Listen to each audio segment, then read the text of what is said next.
Please stay close to us. We need to rendezvous with Lord Donghung. We will do everything in our power to clear the path for you.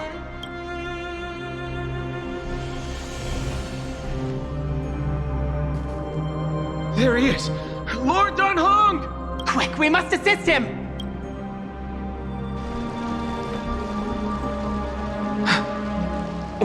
What are you doing here? Where's Feinen? We are under Lord Feinen's orders to escort both of you to safety, no matter the cost. Leave this to me and the Holy City Guards. Zeph, take them and go! Wait, Namasani. That black-clad swordmaster. Something seems off. At some point earlier, they suddenly froze in place, not moving at all, like some kind of omen. Right. We don't know exactly what's happening, but retreating is the safest choice right now. I don't know which demigod graced us with this miracle. Please, come with us. Feinen, is he going to be all right? Believe in his resolve to save Akuma.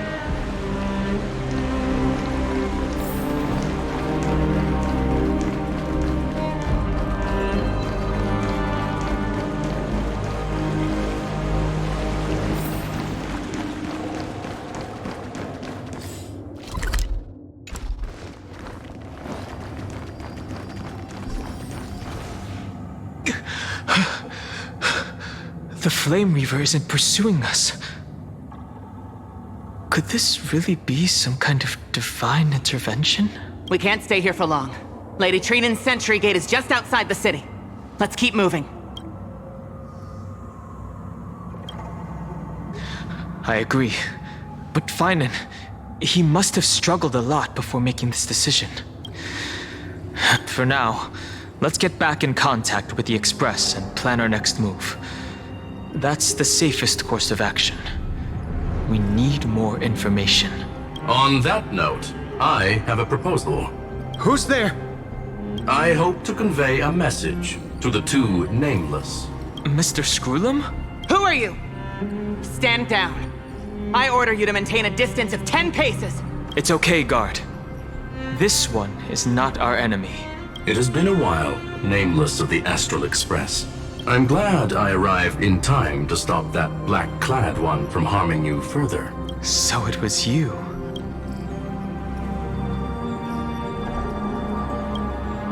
Indeed. Madame Herta invited me to meet with you, nameless.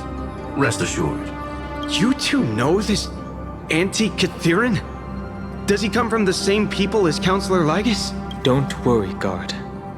This gentleman is an ally of the Trailblaze. Would you mind giving us a moment to speak in private? Of course. We'll wait nearby. Please, stay safe. I fully understand your situation.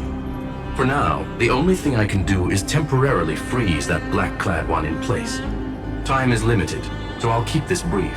The place where you stand, Amphorius, is a world constructed from data and memoria, an experimental field of a certain eon. And now, this isolated sandbox world is rapidly falling into a third path. Destruction. Destruction. Conclusion. If Amphorius continues unchecked on this course, a Lord Ravager will complete its evolution and metamorphosis, and emerge from the surging tides. The cosmos as we know it will suffer irreversible consequences. The disaster that this Lord Ravager intends to trigger may be far more severe than the Law Fu's Stellaron crisis, because its goal is the Eon of Erudition. Putting aside the complex details of the inferences involved, I have a request to make. For one of you nameless to stay behind on Amphorius, acting as an informant, in order to prevent the wrath of destruction from ravaging the cosmos. This world is enveloped in a firewall that defies explanation, and the flow of time here is also different from reality. Madame Herta and I can only tear open a gap and project images inside. However, the accidental crash landing of the express car notwithstanding, both of you were able to successfully land here. there must be some principle behind this we have yet to fully grasp. It will take time to uncover the reason. Before then, if one of the Nameless is willing to stay and witness the fate of this world, or to push it along when necessary, it would be of great assistance. Mr. Screwlam, I believe you. So I only have one thing I'd like to confirm with you. As Amphorius is already facing its end, how can we guarantee the safety of the person who stays behind? Look at this, if you would. This curio is called a chronocognitive anchor. The two of you may view it as a kind of space anchor in the world of erudition. As long as you carry it with you, your individual data structure will be protected and will remain unaffected by the influence of digital tsunamis. When required, it can also serve as a bridge for communications between the internal and external world. Of course, it is not curio with unlimited uses. May only be held by one person. The connection being interfered with. Decide quickly as possible. 2 final messages. 1, the Intellatron named Ligus, possibly the primary culprit behind everything. 2, Bertha discovered a clue. Miss March has already been drawn into Amphorius.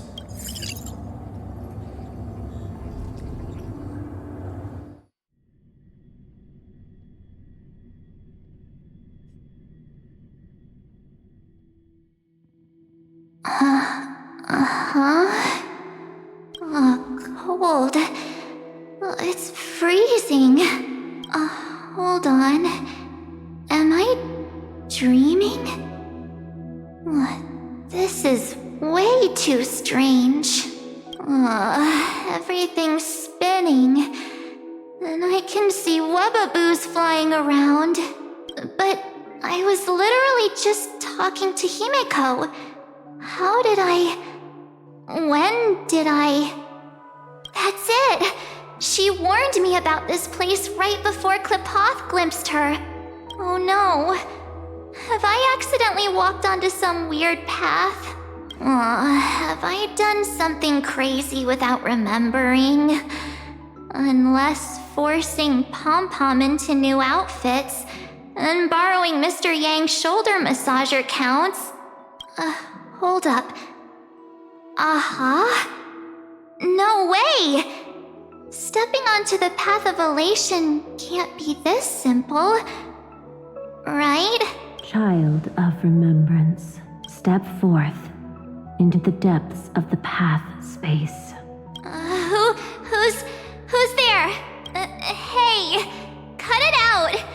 If you're there, just come out and talk, okay? You're freaking me out. I can't even think straight. Hold on.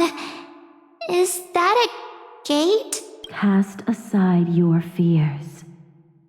Step forward through the gate of memory. The voice. Is it showing me the way out?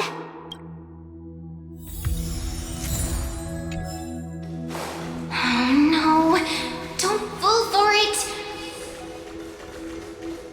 They're lying to you. Wait, Master Diviner? From the Luofu?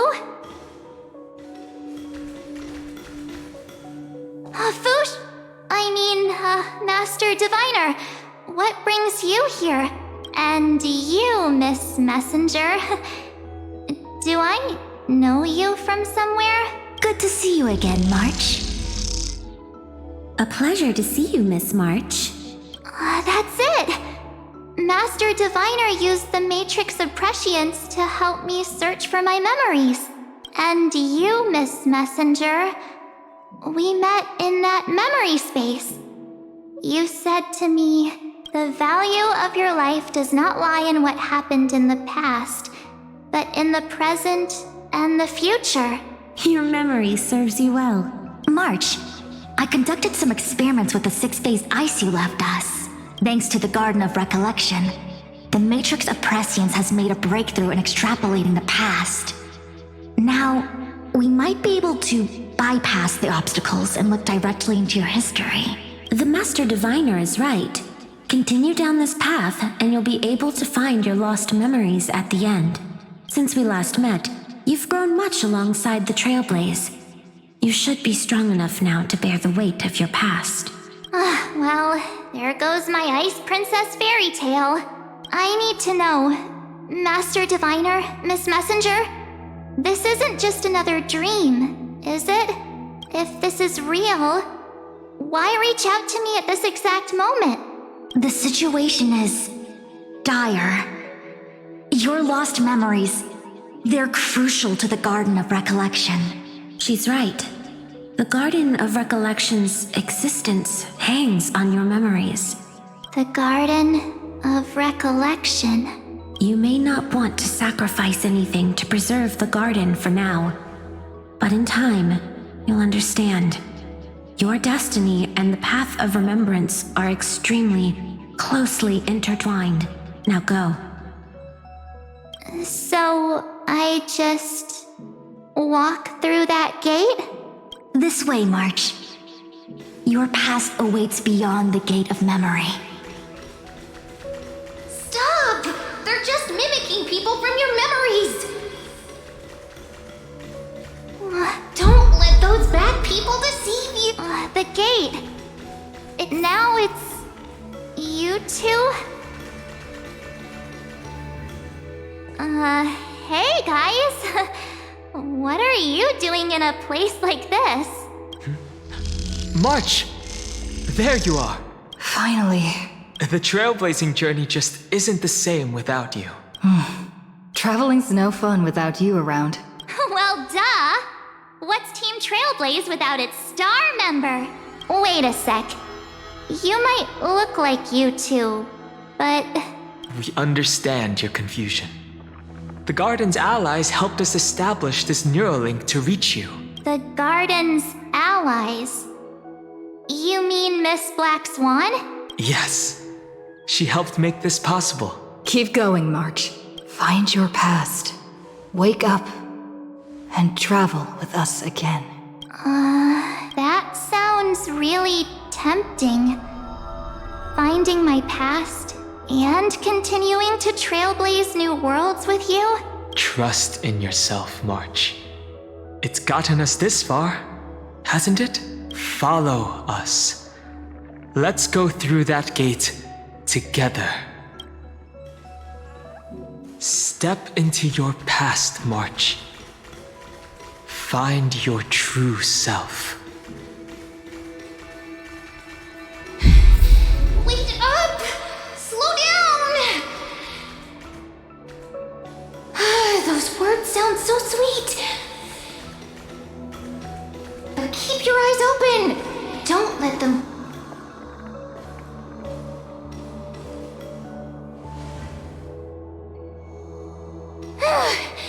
At last, I finally caught up. Hey, are you alright? I'll be okay. Just not used to running around. Say, March, got a moment to talk before you make your decision? Wait, that was you? Pushing the gate away? Sending those warnings? Yep, named Cyrene. It means ripples of past reverie. Easy to remember, right? Wait a minute. We actually look quite alike, don't we? Yeah. Your pink hair is just as eye-catching as mine.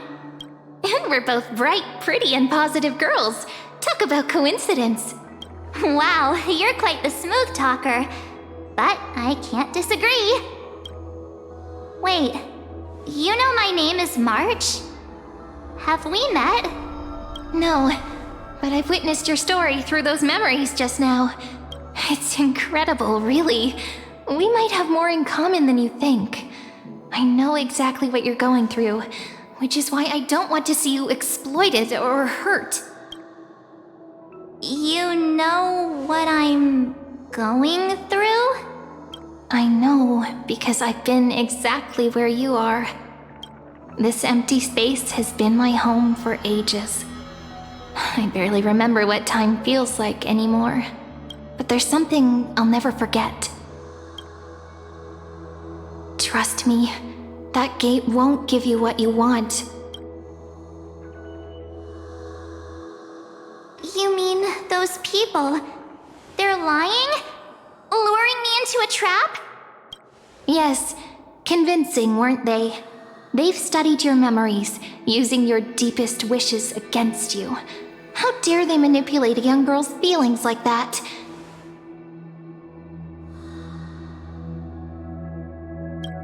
If you go through that door, the worst case scenario is you'll become their pawn, losing control over your own fate forever. You've seen what's on the other side? I may be stuck here with missing memories like you, but I still recall fragments of my homeland where I grew up. That door leads to Amphorius. Trust me, it's anything but welcoming. For ages, I've watched people walk through that door. They couldn't see or hear my calls. The voices beyond always promised safety, but I've never seen anyone return safely. So I had to try and stop you. To be honest, I'm not sure what to believe.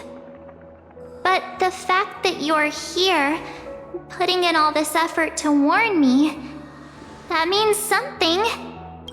Tell me, Cyrene, how can I return to my world? It's really easy, actually.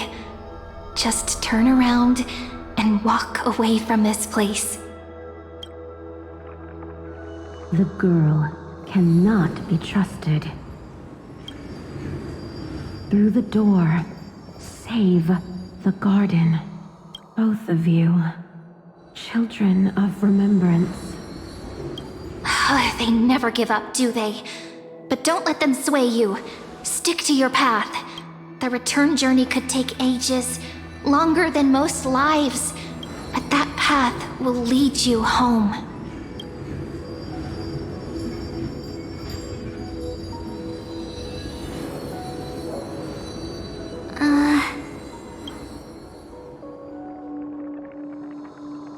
Thank you, Cyrene.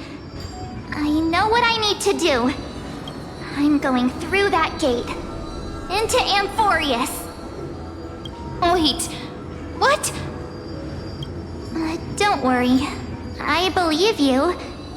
It's just that, for me, the only place I can call home is right beside my friends. Two of my closest friends are already on their way to Amphorius. They may seem capable, but only I know. They're absolute disasters waiting to happen. They won't last 5 minutes in a new world without me. That's why I need to go through. Amphorius or not. When the three of us are together, there's nothing we can't handle. We'll explore, understand, establish, and connect. After that, we'll find our way home together. I see. You've got people who mean the world to you, too. That is so heartwarming. March, if that's what you've decided, you have my full support. Birds of a feather we are, looking all sweet and innocent, but with hearts of fire.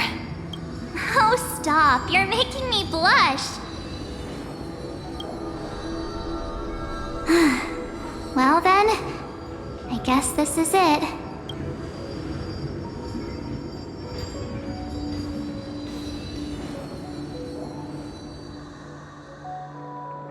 Do you think we'll see each other again? Who knows? But don't worry about me. After all this time here, I've grown quite used to chatting with my imaginary friends. Since Amphorius is your homeland, if there there's a way to help you, my companions and I will do everything we can. Then I'll look forward to that day.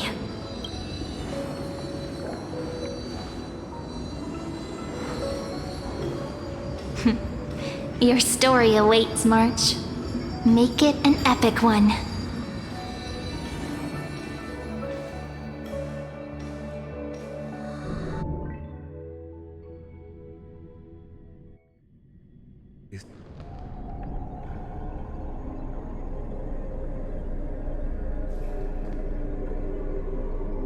You okay there, friend?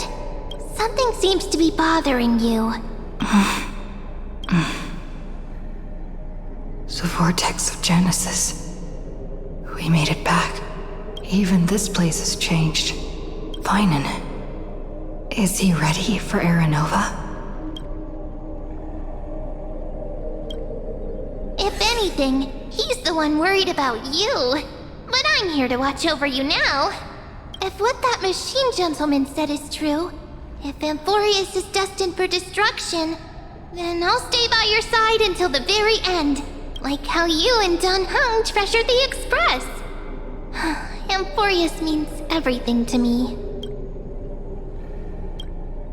Right. Time to see the last core flame restored.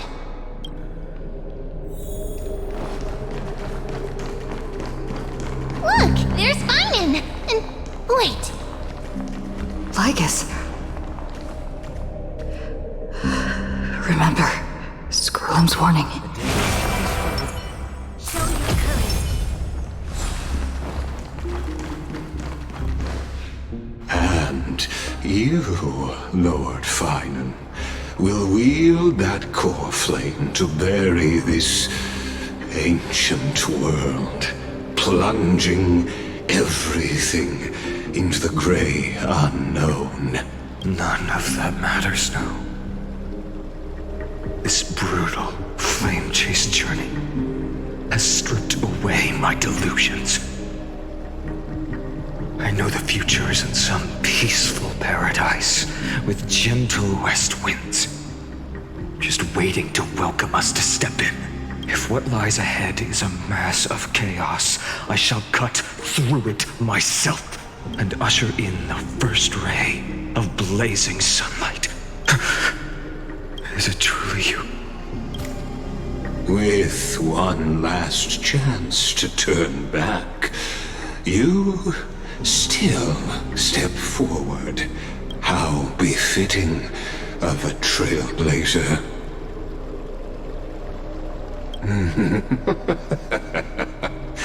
As it happens, I find myself thinking the exact same thing. As our world nears its end, the ones who walk the infinite paths have embraced their destiny. As the Theoros, it is my duty to witness the world's future and oversee this final core flame ritual on their behalf. The trial of world-bearing, the ritual of Aranova.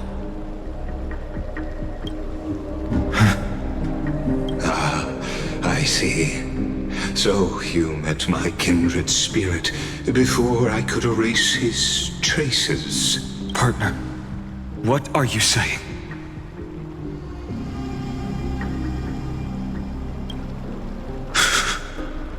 I've had my suspicions. How does a native Antikytheran know so much about repairing vehicles from beyond the sky? Lord Lygus, how much do you truly know about Aranova? Tell us everything. Very well. I need no longer maintain this Theoros masquerade. You seek truth, Lord Finan, and truth you shall have. As you know, when the old gods fell, someone had to bear their broken pillars to fill the vacant seats. Those who would assume divine authority must prove themselves through trials. Yet, for Kephales's demigods, the possibility of overcoming the trials has forever been non-existent. For the world-bearing trial is the divine duty itself.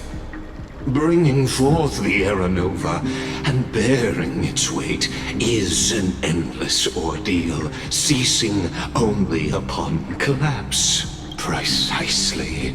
The Era Nova ritual is not something that can be completed in an instant, no, but a long and arduous journey. While the sacrificial journeys of other demigods conclude in this world, Kephale must shoulder the gods' core flames, bear the memories of all worlds, and stand unwavering until the next world, when the black tide consumes the bearer and all that they carry, leaving nothing behind. Unless their core flame finds a new bearer. The holy flame that illuminates all worlds rests in your hands.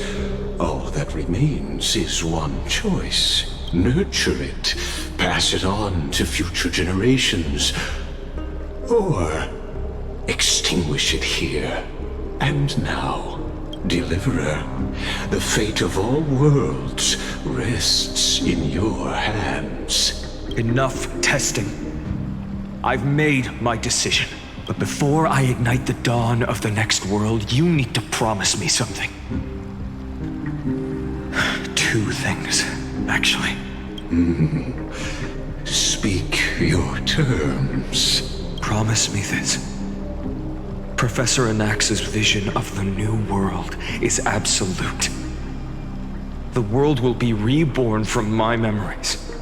All souls, living and dead, will return as the first humans, unchanged from their past lives. And my friends, the fallen demigods, they shall transcend the cycle to become new titans. Our heroes shall not have died in vain. Of course. This I can guarantee. Good. The second one. Promise me the Trailblazer can return safely to her homeland, unbound by Amphorius' loss. My apologies, but I cannot promise this. As you mentioned, she now bears the Time Titan's authority. Her bonds with this world run too deep.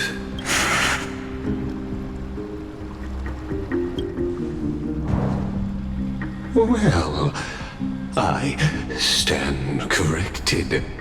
An outsider like her does have ways to defy destiny.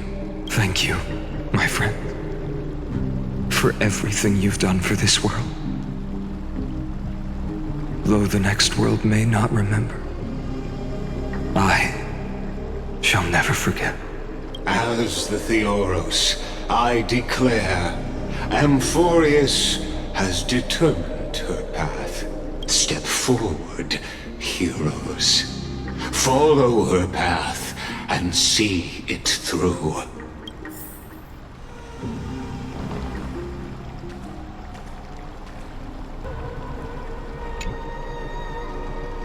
Without you, we could never have reached our prophesied tomorrow. Thank you for walking this path with me to the end. Behold, oh gods, Amphorius has achieved her victory, and the Era Nova approaches. The radiant soul has arrived, having walked through the bustling nights, bearing the golden fire and blood, stepping with pride into daylight. He is the pure child, walking upon the path of yesterday, today, and tomorrow. He is the first to be born, first to be named among the nameless. Eternal in form, limitless in reach. He treads the endless night underfoot. Greatest of kings, protector of the displaced, raising humanity's children above their adversaries. The firmament of molten gold courses through his very bones and flesh. The greatest of schemes reveal against his breath and words. In the golden lakes of that beautiful new world, he shall wash himself clean. There. Finish what we first and last wished for. To write an ending unlike any before. For this world we so deeply love. Come, partner. Join me. The time has come for us all to face oblivion, or embark on one final grand journey.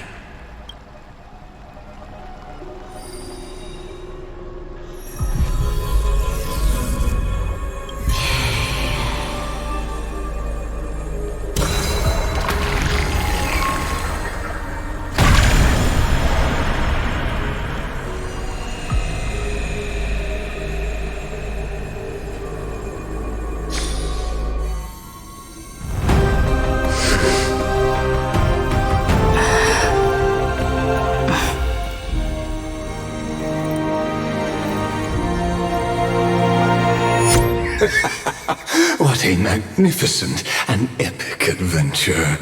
The hero's journey reaches its end, and the truth behind the Aeronova is about to be revealed. Is that truly the case? Here, as the Theoros, allow me to humbly request that you find a moment to listen to what I have witnessed. This is about the nature of Amphorius itself. A story of the prime mover of life. My, what a broad topic this is. Where shall we start? Got it. Let's start at the very beginning. The Big Bang, the birth of particles, the emergence of all things. Just kidding. What I mean to say is that time, space, matter, all concepts exist solely because we perceive them. This is called the erudition. Without it, the universe would merely be a chaotic book written by chance, yet unread by anyone. As your acquaintance, Lord Anaxagoras, suggested, everything in Amphorius exists through new spores, living in the memories of those yet to come. Oh, how beautifully it aligns, revealing universal truths in such simple terms. Only he could solve the riddle of what exactly are we? Oh, but you'll remember, even as the embodiment of reason, one mystery remained beyond his grasp. If that is the case, whose memories did the very first new spore sprout from? As sages across ages have asked the gods, what is the prime mover of life? But let's set aside the gross teachings for now. Look further, past Amphorius, to what they call the Forbidden Realms beyond the sky.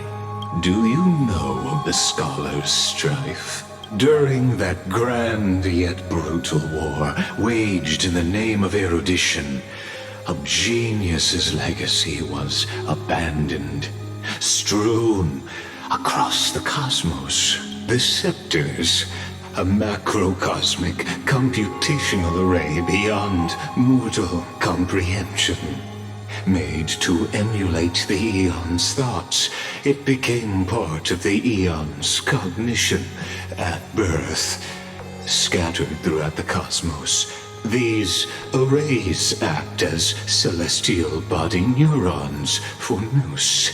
But regrettably, as everyone knows, the erudition forsook them all. But what nobody knows is that, though forgotten, they never stopped seeking the divine answer.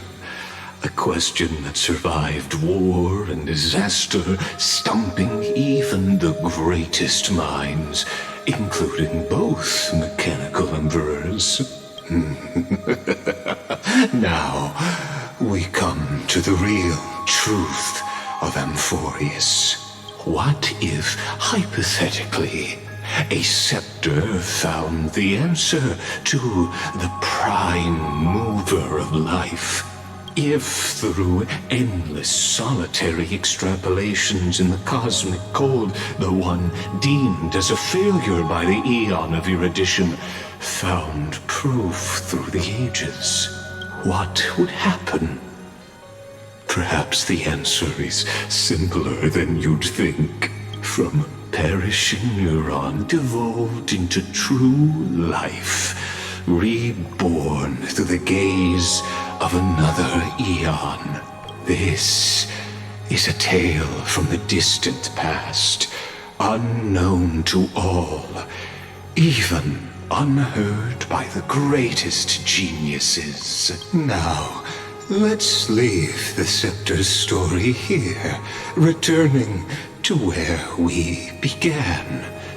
What is the prime mover of life? Actually, you know the answer better than you realize. It's been by your side, accompanying you throughout this long journey. Right now, it awaits you ahead in that brave new world, beyond the end of Genesis.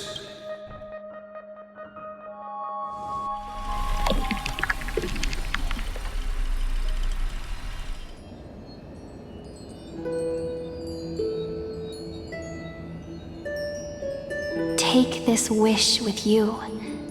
Be the one who begins it all. As the prophecy foretold, you will bear the blazing sun until the pale dawn breaks. Continue onward, bearing this world upon your shoulders until the Ashen Hero, the nameless deliverer, ushers in the dawn.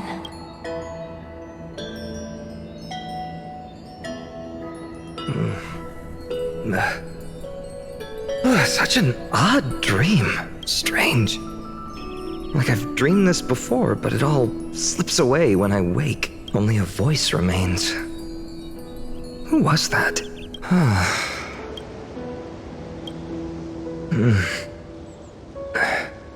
What? Ah, it's you. Whoops, I fell asleep there. What a strange dream I had. It's gone now, though. But look! Perfect sunshine! The day is still young! Let's go find Cyrene, partner. We promised to be there for her oracle card reading today. It's right about time. Looking at you, someone's still half asleep. Tell you what, catch some fresh air first. I'll hang around here.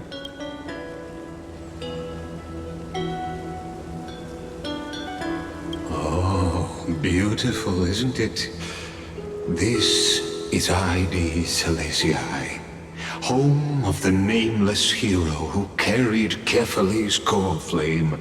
When he was young and innocent, he had heroic dreams, imagining his wooden sword was forged of iron, pretending the straw dummy propped up by a wooden pole was a giant with a single blood vessel running from spine to heel. Dreaming of slaying the giant and becoming a hero to save the world. Though to his young mind, the world was just this small village.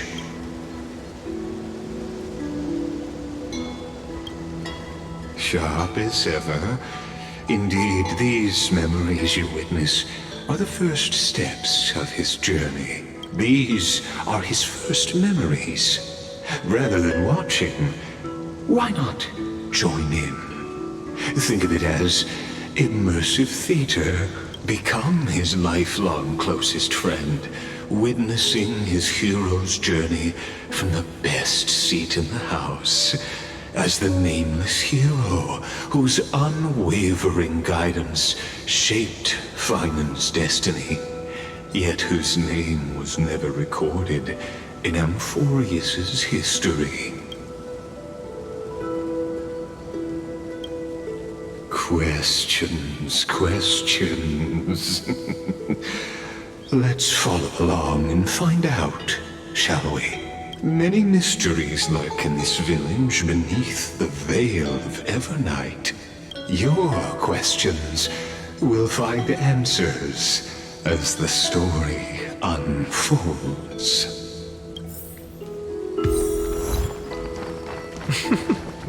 All awake now? Great. Let's go. Finan! Show me how to use a sword like you do! Hey, Finan! Where are you headed? No Cyrene today? That's exactly where I'm going.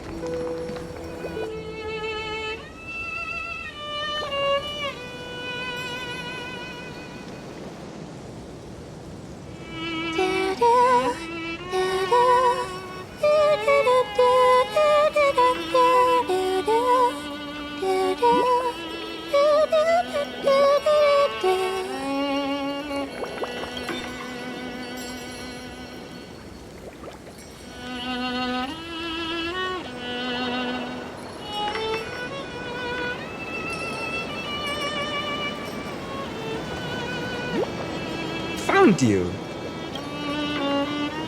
That...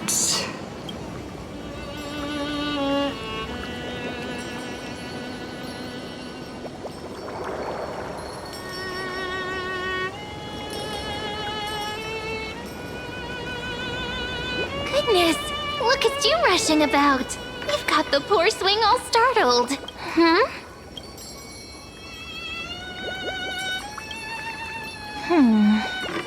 There's something oddly unfamiliar about this. Something wrong? What do you see? Oh, nothing much.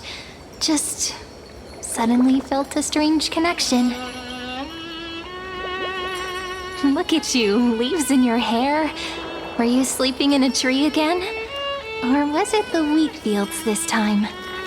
At least brush yourself off before wandering around. Come on, I'm not a kid anymore. You're the only one who still treats me like one.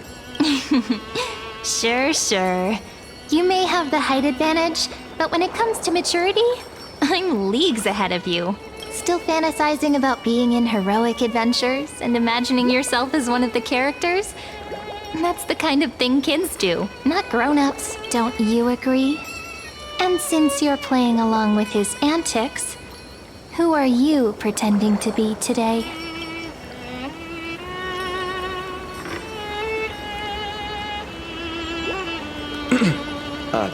Today, she's going with Stellaron Hunter.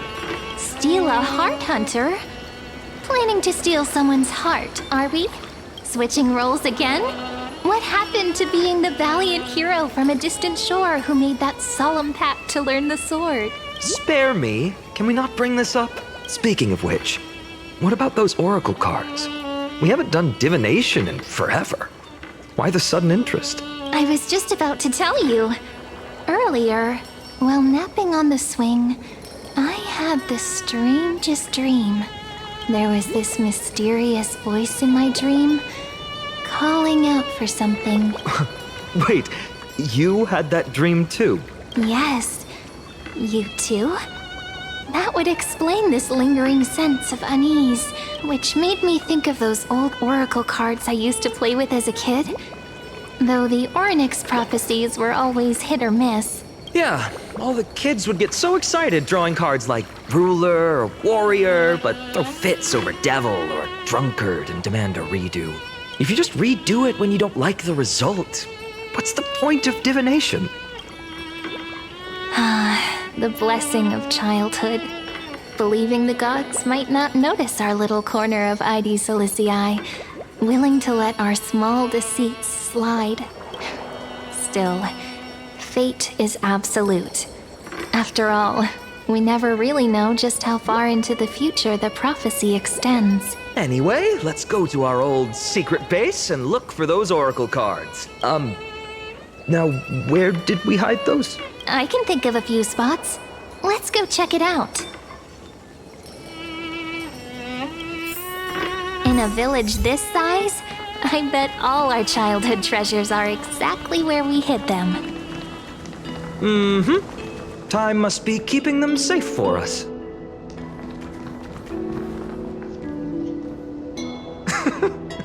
Well, those were the days. We'd always meet either by that statue in the village or right here. Right? And I remember you never used the front door when you wanted me to come play. You always climbed over the wall. You were such mischief makers, just like a certain someone who has a habit of showing up unexpectedly. Right?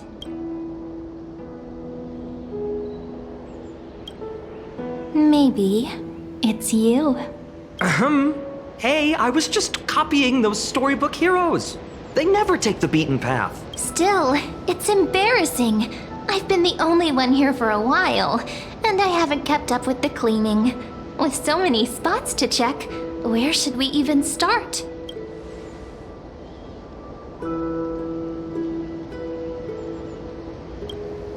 Leaves have taken over the courtyard. I know. We wouldn't want your clothes getting dirty. Leave the dirty work to me. That's not what I meant at all. All right, let's split up. I'll handle the yard. You check the upper floor. I wonder what the view's like from up there. Worth checking out? Quick taste.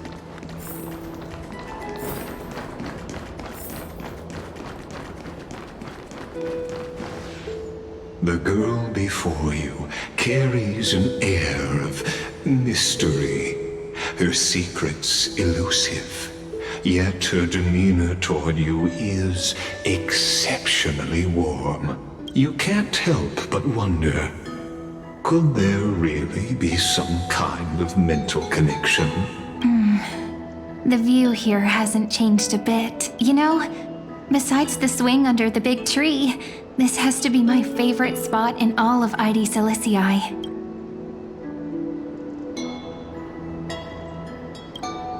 I remember drawing ID Silicii as a child. Nestled between the sea and the mountains, I'd always stop where the sky met the sea, and the world beyond was just too vast to imagine. I always said I'd become the next priest of time, just because I heard prophecies as a child. But here's the thing. The more divinations I do, the more doubt creeps in. I want to believe the prophecies, but actually leaving ID Silicii, where will that waiting ship take us, I wonder? Here they are, the oracle cards. Guess reminiscing makes us take our time, doesn't it? There we go. Looks like the gods do listen to our thoughts. Here it is! This is the box where we kept the cards. But the cards are gone. Who could have taken them? Huh? What's this underneath?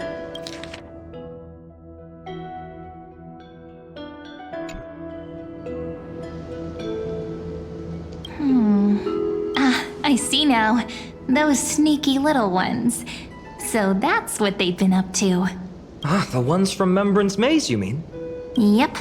Let's head to the back of the courtyard.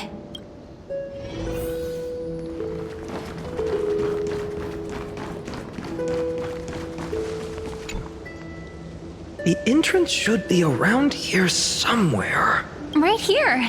The path to the maze is hidden under all these weeds. It's been too long since we visited the fairies. Did you forget? We used to visit them all the time when we were little. All right, let's do this. These weeds need to go.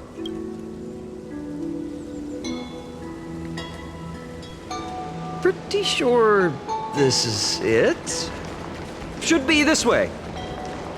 There it is! The entrance! That hollow in the tree. Once you get through the tight squeeze in the hollow, you'll reach their dwelling, the Remembrance Maze. I wonder if I can still squeeze through there. Maybe worry more about whether the fairies will let you in. After all, the Remembrance Maze has an invitation-only rule. Only children with pure hearts are welcomed.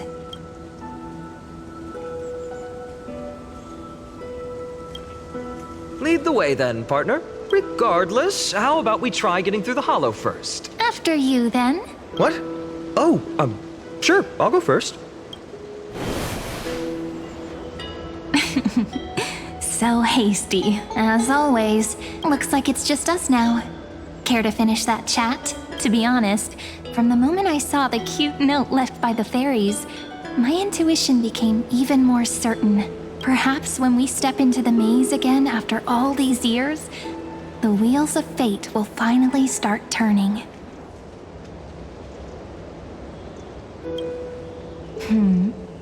What if I am? What would you do? Just kidding. Don't read too much into it. But you know what? Even if fate is set on its path, no matter where it steers the world, if we're together, there's nothing to worry about, right? So, if you're willing, forget it. If the wheels do begin to turn, that's when I'll make my request.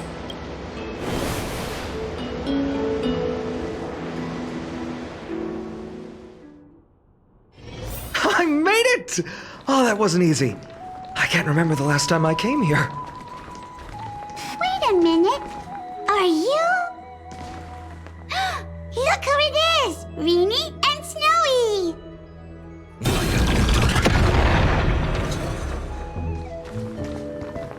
Whoa! Look who's finally back, Memmy! Snowy, you've grown so tall and dashing. I couldn't even tell it was you at first. We had to grow up. Sometime. But look at Reenie. She hasn't changed one bit. How fascinating. Perhaps I'm like you, Rayleigh Mem. Just another fairy of the maze.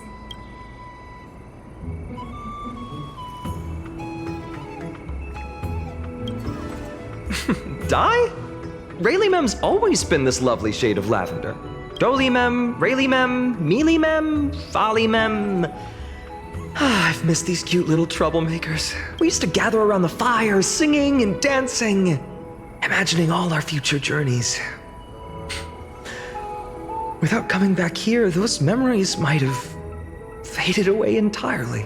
Oh, how good you, Snowy. You swore you wouldn't forget about us. But you were gone so long, you almost did! Oh, he's just copying those bards from his stories, being all melodramatic. He couldn't forget about you all even if he tried. Actually, we're here for the Oracle cards. Have you seen them? Oh, the Oracle cards! Right. The Chief asked us to get those. Chief? You mean Doly Mem? What do they need the cards for? If they want a reading, they could just ask me. Oh, I'm not sure. But Chief specifically wanted to meet with you all. Let's see. They should be... That's it! This way, everyone! Watch your step. The trunk's slippery.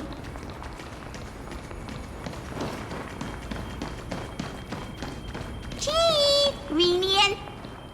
Why do leaves and branches grow? Which way does the wind blow? In Remembrance Maze depths we seek to find the answers future left behind. Welcome back, my dear children. Pink ones? That's strange. I don't recall any pink fairies in the Remembrance Maze. Have you seen any, Chief Doly Mem? Oh, Chief, you haven't changed a bit. Still so full of life. Oh, no need to fuss, my child. You haven't forgotten, have you? As long as our songs are sung, the children of the maze will live on, just as our paths stay forever linked. Here, take it. A am sorry I had to resort to such methods to bring you here. My book of oracle cards. Thank you for keeping it safe. You know, you can always just ask if you want me to divine something. Still, bringing us here like this after so long. Is something wrong, Chief? Yes, the Veil of Evernight whispers to us once more. It tells of a new fairy who will soon enter the maze. Indeed, every time a new fairy arrives in the maze, it means that beyond the veil, in the vast lands far from Ides Elysiae, a great calamity is on the horizon. But if that's the case, our journey... will have to be cancelled. If disaster's coming, we should stay in Ides Elysiae just to be safe. We weren't planning to be gone for long. Just enough time to hone our abilities. Finan would train in Castrum Kremnos, while I would seek the Fake Titan's blessing in Yanisopolis. Then we'd return to Ides Elysiae to help keep our village safe. It's okay. I can still practice my swordplay here. Some things you can learn on your own. Well, probably. That's not very convincing. Here's a thought. Let's have Cyrene do a reading. If fate wishes to show us its path, we might find some peace of mind. But what if we don't like what the cards tell us?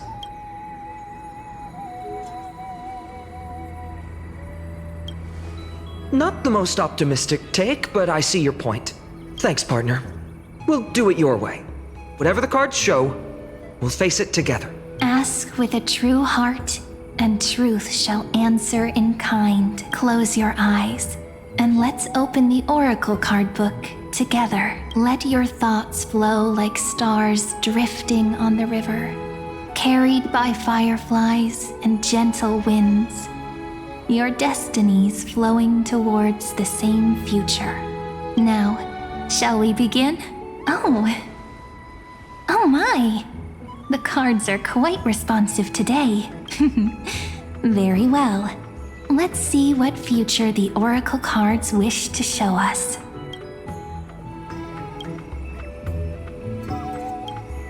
Behold, the Weaver. It connects the romantic threads of the chrysalis. A dance of thread and blade set the stage. Such elegance. The goal, such high standing.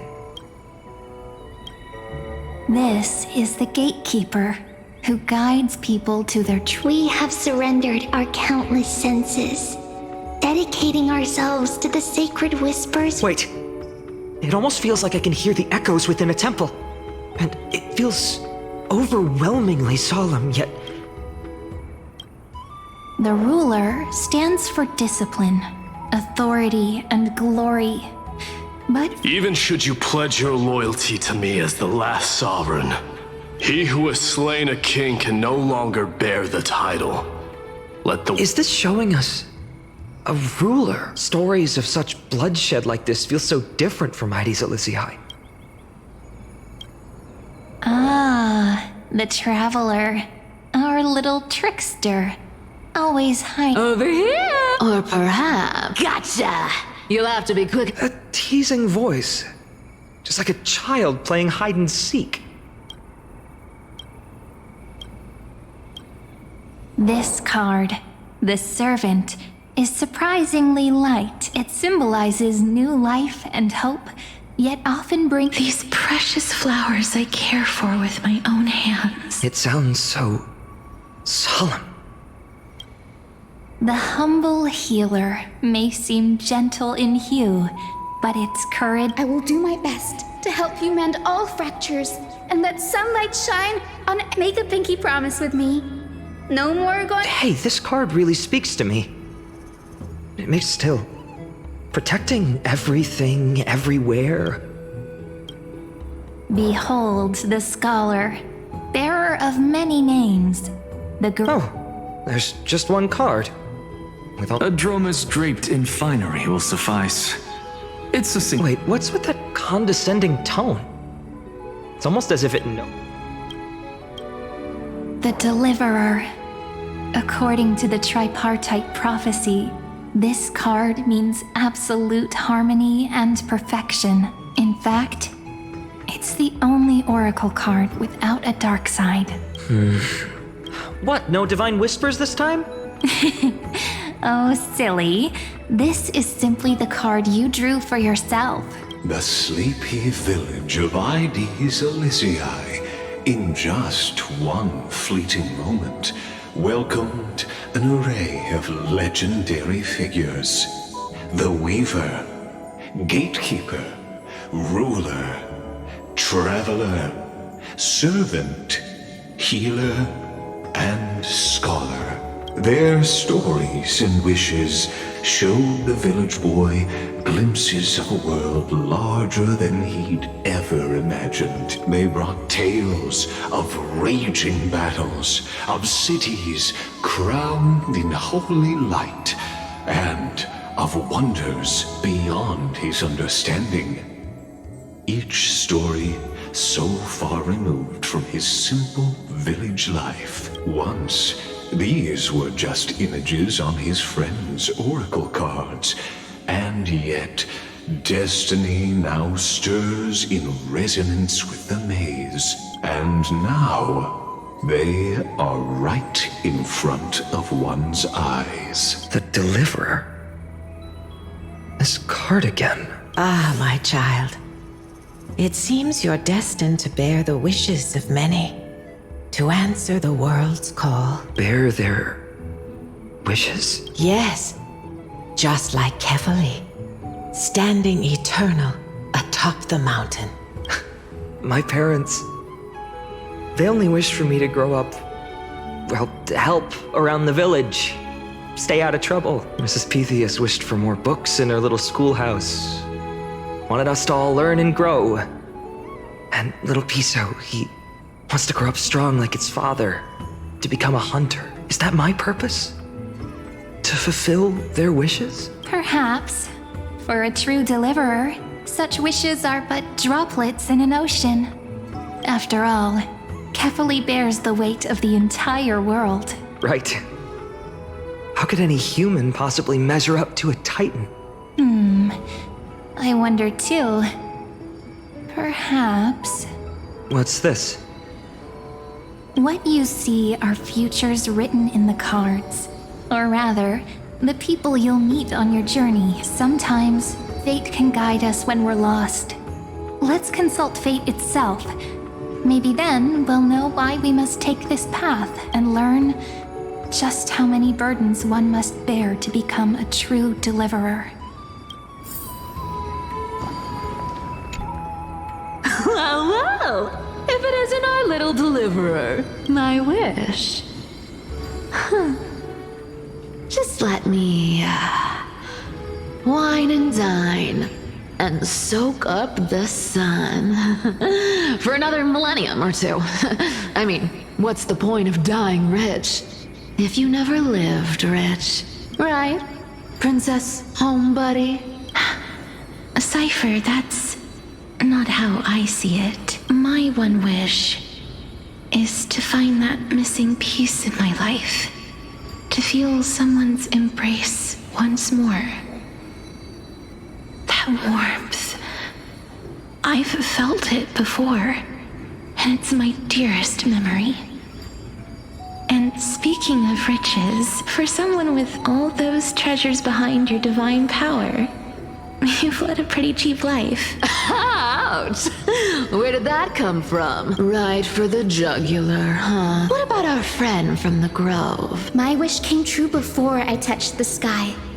I transformed my healing power into gentle sunlight, distributing it equally to every life I cherished and loved. You two are so selfless, aren't you?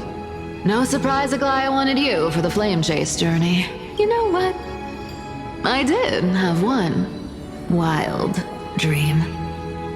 To know what it feels like being born a noble lady, drowning in riches. Just think, if I traded places with that seamstress, me on the streets. I'd like to see if she'd still become the Gold Weaver then. Maybe I'd even take her place.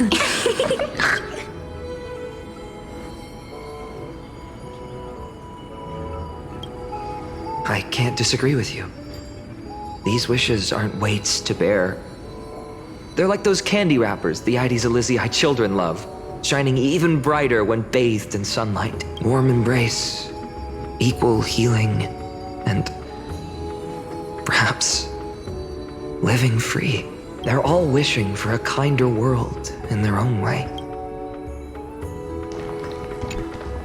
Personal wishes? I have none.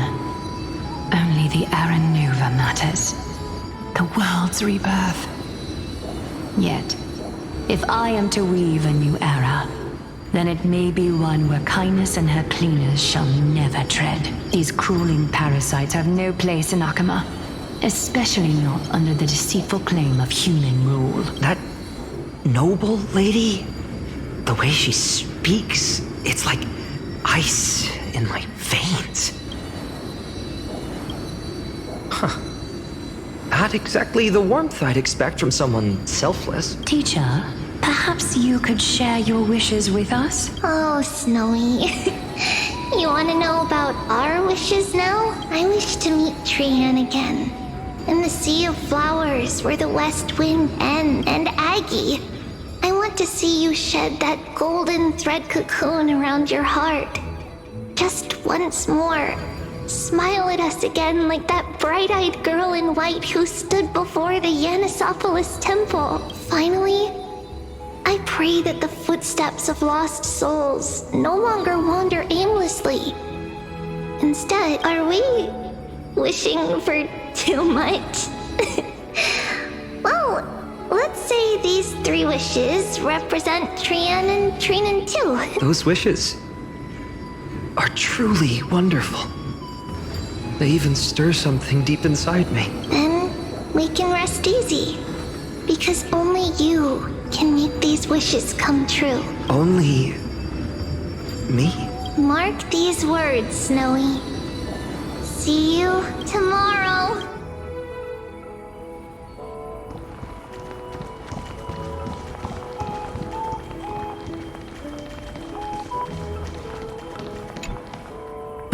Finan, my student.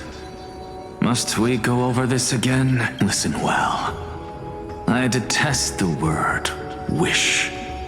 It reeks of mortals crawling before their gods. My life's work is done.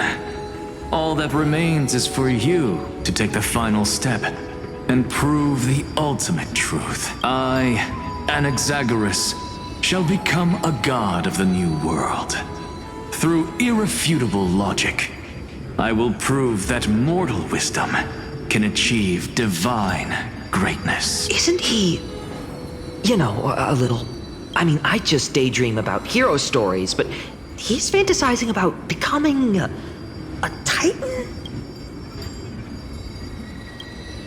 Well, that's something. Could I ever be that sure of myself? Finan? Since when did you become so timid? Asking such juvenile questions about wishes. What's that supposed to mean? What's with that condescending tone? No way I become friends with this half-naked show-off, right?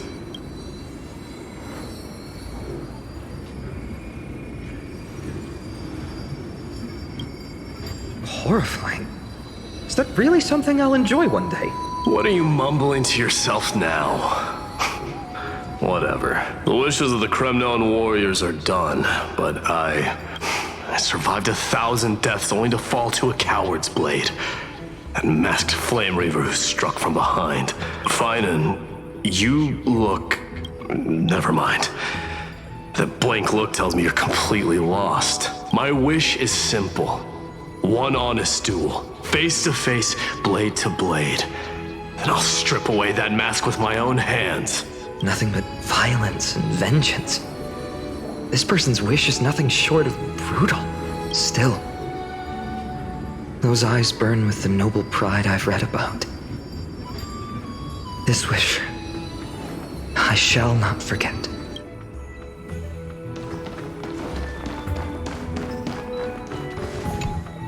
So tell me, has the uncertainty in your heart begun to fade? So many faces in my future.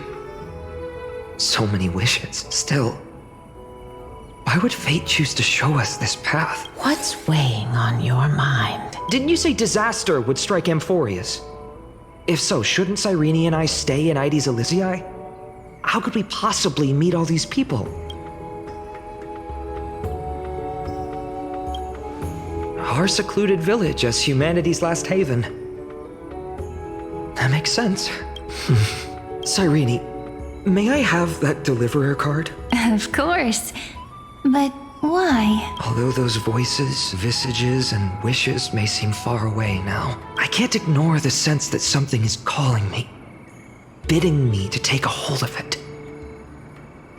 Maybe its true weight can only be known once it's in my grasp. In that case, accept this gift.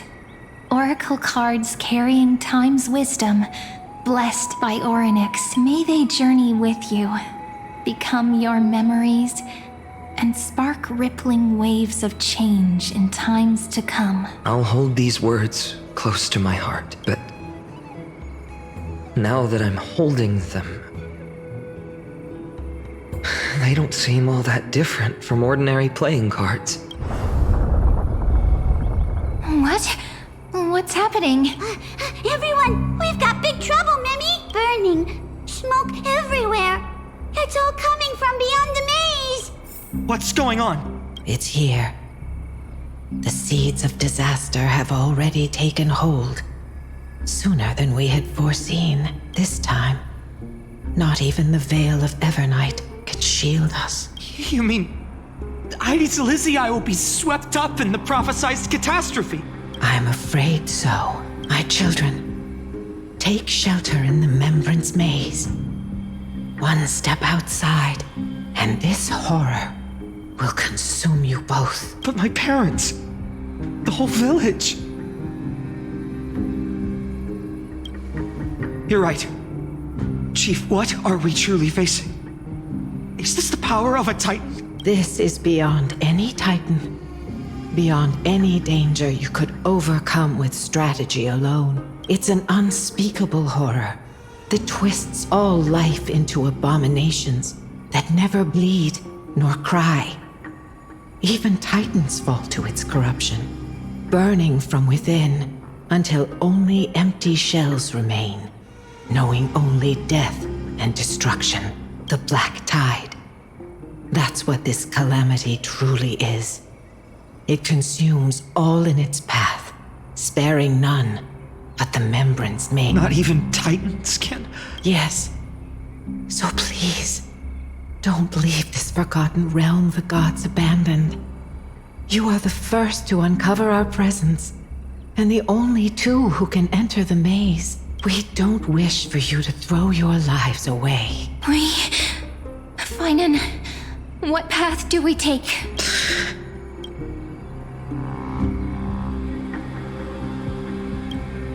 I learned the sword to protect those close to me.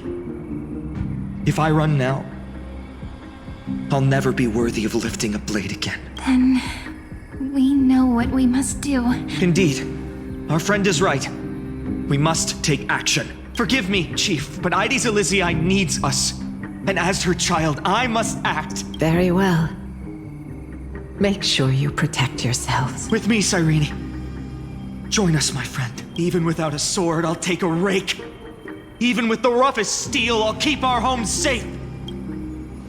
Deliverer, the card's truth extends beyond its mere literal meaning.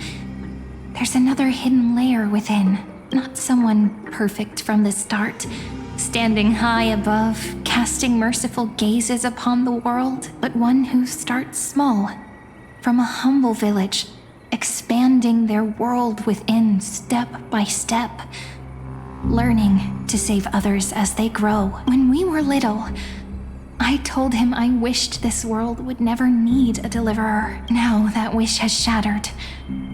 Yet I'm glad He's chosen to walk this path, and all of this happened because you believed in him, friend.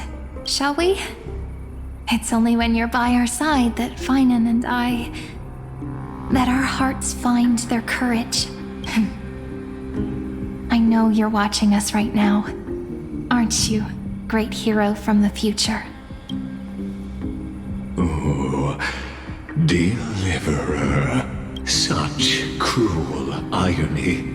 Though destined to bear the world's burden, this boy can never become the hero to bring forth the dawn.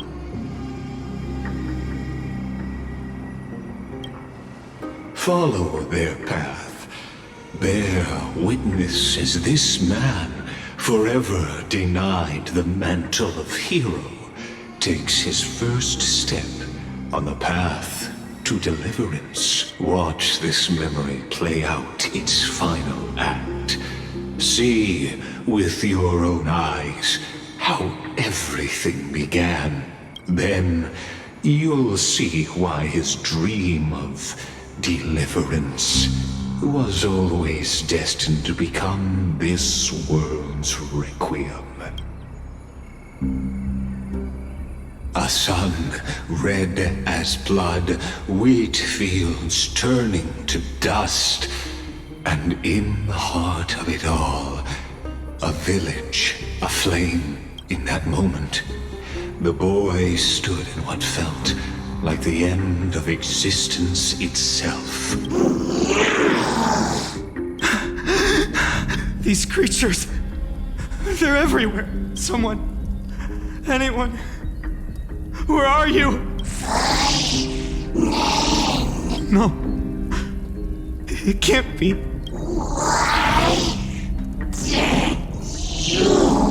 You, are you talking to me?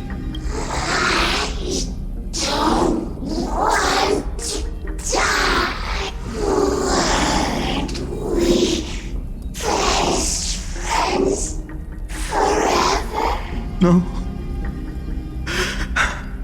That ribbon, Livia.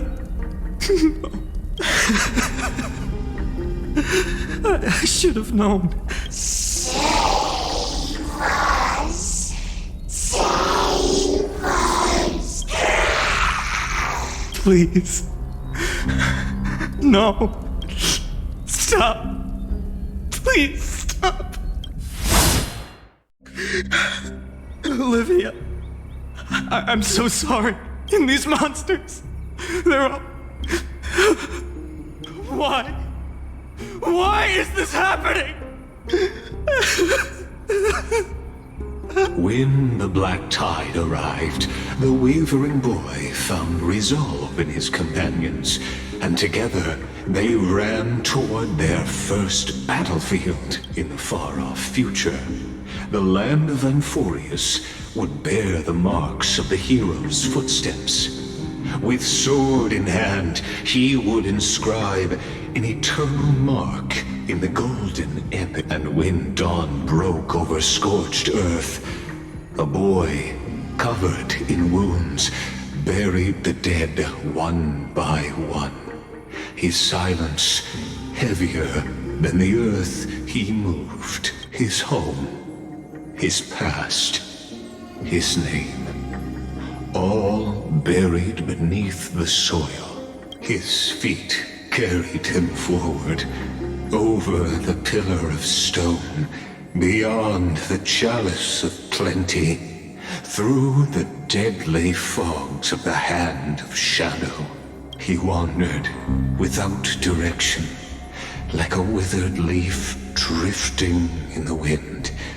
Through countless city-states, the smiling visage of the white-haired swordsman was etched into memories. Yet he did not walk without purpose. Deep in his heart, a voice always guided him forward to fulfill the wishes he had inherited, to brave peril, and to do all that was within his power to save those who needed saving. Those words his friend spoke long ago, when his journey began, lingered. Protect those who must be protected. The words were few, but they gave him all the certainty he needed. That's what it means to be ordinary and choose to be more. Onward he walked, until the call of the flame chase journey thundered across the land. In the vision painted by prophecy, humanity would triumph over the gods, seize the core flames, and ignite a new dawn for Amphorius. Yet losses are a constant on the flame chase journey, where life too seems as small as a speck of dust. Only one who treats the world as their teacher can bear its eventual destiny. Are you prepared for such teachings? The voice within spoke, and he answered softly. No matter. My existence is of no consequence. When the Gold Weaver called, he answered, traveling to the holy city. There the elders met his warrior's spirit, with nothing but scorn, condemning him to the barracks in derision. No one saw it coming. Not the world, not even him. Yet, this nameless recruit stood at the gates of legend, and there, at last, he found the ones who would walk his path right beside him.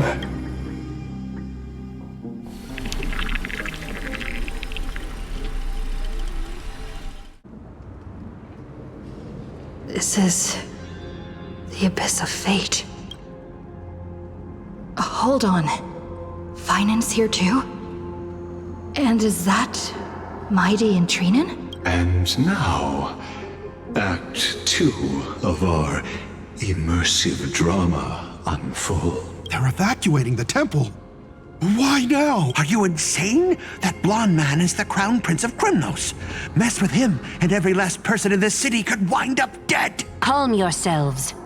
The Holy Maiden has everything under control. We need only wait patiently. Behold, it is the month of Gate, Light Calendar 4926. The Crown Prince of Krymnos, Midimos, has led his forces to the gates of Akima.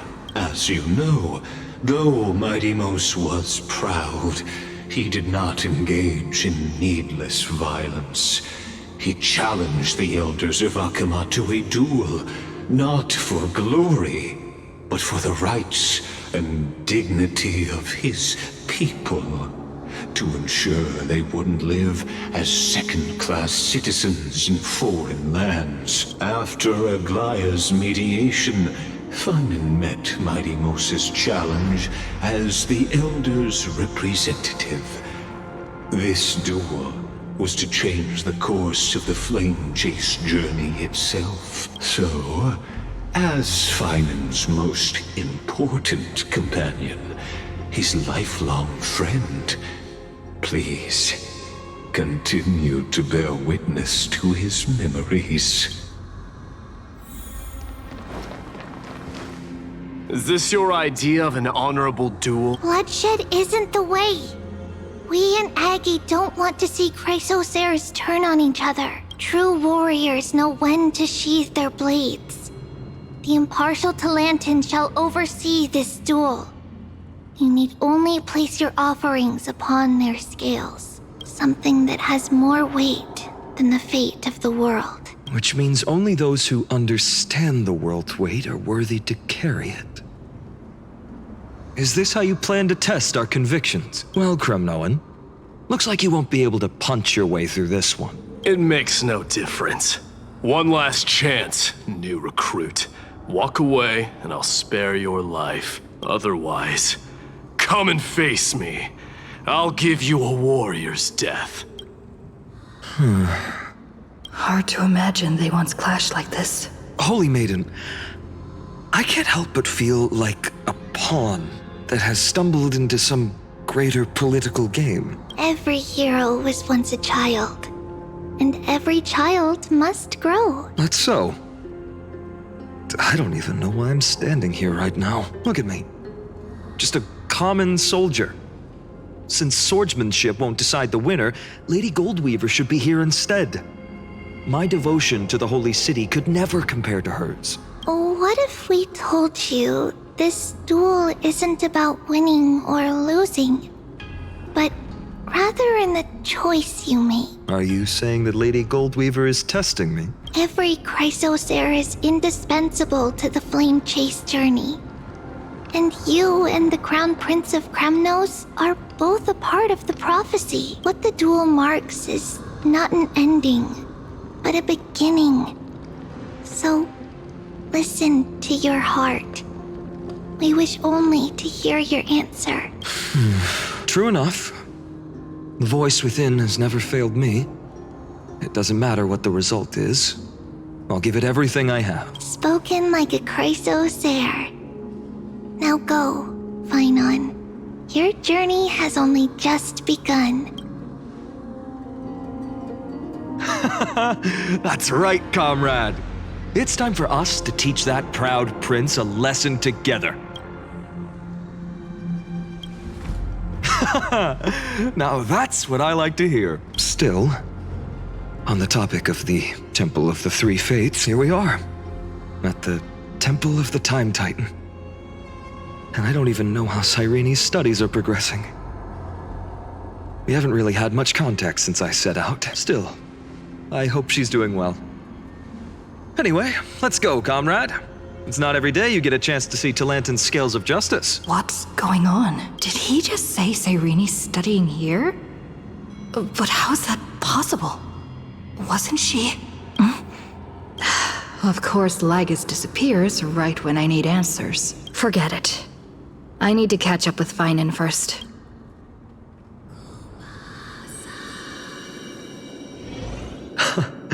Amazing.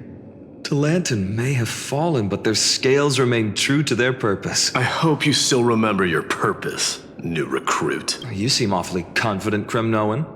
Let's see how you define the idea of weight. For your information, in Castrum Kremnos, the punishment for profaning a duel with such crooked words is impalement. But as we're in foreign lands, I'll indulge you. The signet of Kremnos, the crown jewel of our people. That's my choice. A ring. Not just any ornament, I'd wager. What's the story behind this little treasure? Don't push your luck. Think I'd pour my heart out to you? Just know that Kremnos' 1,000 years of glory could bring a titan to its knees. Let alone a nobody like you. So to him, glory and his people outweigh the entire world. And the very destiny that Mighty himself will eventually shoulder.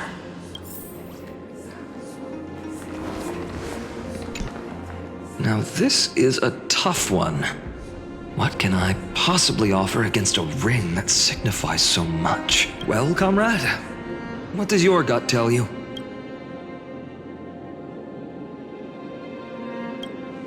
You mean my conviction? But just resolve isn't enough, is it? Unless I literally gave my heart. No way! Only an Idonian would do something that crazy. In the end, there's only one thing I can trust. The deliverer that appeared in my life on that day. How ironic. I can't even look at this card properly, much less follow where it leads. Just thinking about how my village was swallowed by the black tide makes my hands shake. The flames, the screams, my utter failure to protect anyone. Speaking rationally, I know it's not nearly enough. Hades Elysiae was just a small village. Its loss barely a scar on Amphorius' face. But here and now, my heart says something else. This card, it's everything I have left. nothing weighs heavier. Perhaps that itself is the answer. Look, Finan. It's so nice to see you all again. Lady Treenan, Finan, and hello. Seeing you here sure is a sweet surprise. Why so surprised? Could it be... Did you miss me? Cyrene? This is... incredible! I was literally just thinking about how you might be here. But I'd never imagined I'd see you this soon. I was supposed to leave with the priests, but then I heard Lady Maiden was with a white-haired young man. I figured it had to be you, so I snuck back here. That's Cyrene for you. Unfortunately, this isn't a good time for reminiscing. That Kremnoan over there... Still playing house, boy? You get the idea. Quite the hothead. You know, you two just might get along. Don't worry. You already know what the answer is, don't you? If that's your choice, I am with you. I am with you because I remember it all too. The fields of Ide Silicii, those red leaves, that little swing of mine beneath the tree where I dreamed the sweetest dreams. And those dear fairies in the Membrance Maze. It hurts so much knowing they're gone forever. The pain speaks for itself. Our hometown may have been just a tiny village, but to us, it was the whole world. But that's not enough, Finan. Not nearly enough. Even though hatred can help people grow and turn a boy into an unbreakable warrior, what you need now is victory. You can't just stack the scales with your past suffering. You have to throw the weight of your future onto them as well. The future? What do you mean? Maybe that was a bit too cryptic for you, but it's actually really simple. Why not have our mutual friend here stand on the scales with the deliverer? How about it? Can you help us? Relax. Our dear Crown Prince won't have a clue. Let's try that. The fate of Akuma hangs on this duel. I must claim victory. For their sake, I will stake everything I have. Stand with me, comrade, and we shall become heroes. Let's. Together we'll prove that what weighs more than the fate of the world is the resolve to shoulder an immutable past and carry it into the future. Talantin, the fair, the just, they of unassailable integrity. The challengers have made their choices. In the name of the Holy Maiden of the Three Fates, lower your scales, weigh destiny, and reveal unto us your verdict. Your offering is... a card? Yes, a flimsy little card. That is my choice. Just know that it's called the Deliverer. Interesting. Very well. If you can beat me with this card, then that's what I'll call you from now on. It's... a deal. The scales... they're wavering. Talantin is deliberating on the outcome. It appears the convictions of both sides are equally matched. This is suffocating. Like the whole world's weight is on my shoulders. But I believe what my heart tells me. Finally decided? Hear thee, children of humanity. I shall pronounce judgment. For the difference is now clear. The one whose offering weighs more than the fate of the world is... one from Ide Silicii, the nameless hero.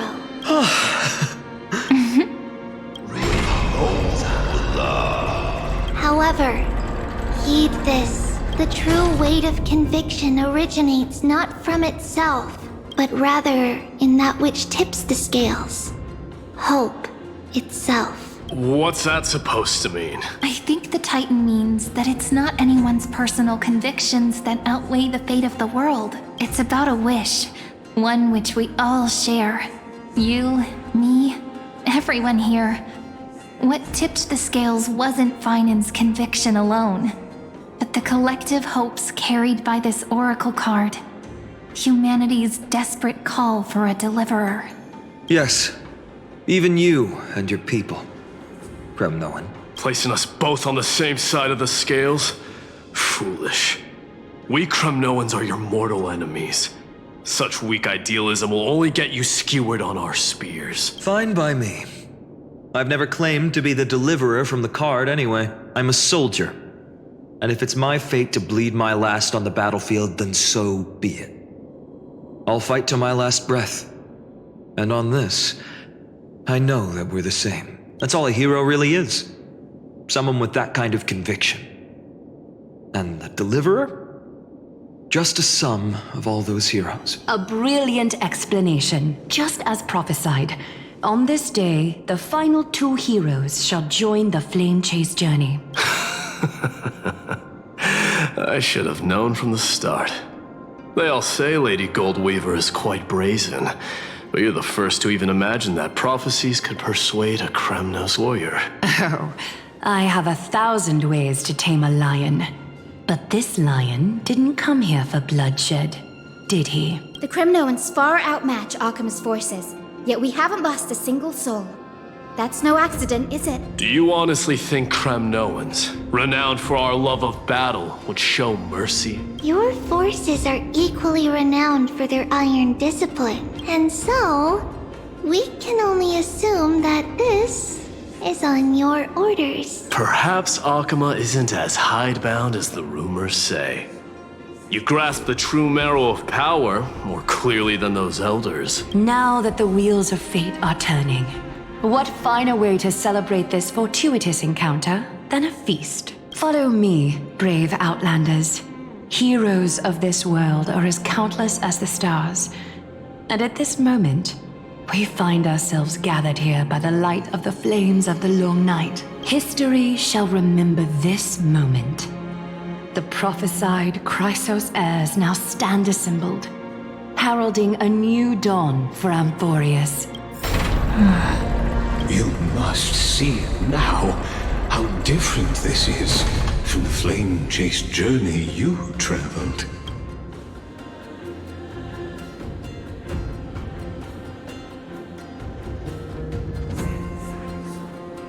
Patience. We're approaching the final act. These are, as I mentioned, his first memories. They are of particular importance for the imminent era nova, such as this very moment, as the prophesized demigods gather with Talentum as witness. This is a moment calculated by the gods. What comes after is no different from that which you already know. Some join, others leave, while flame chasers bear their faint light forward through the long night. Ah, come.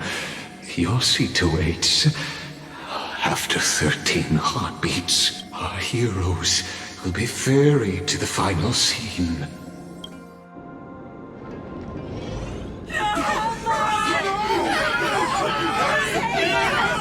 They say that the heroes of this world should be as countless as the stars. Yet now, we're the only ones left standing. So, in the end, the black tide still swallowed everything. The West stands protected by mighty Kremnoans. It will hold for the time being. Professor Anexa deployed wards in the north and east before.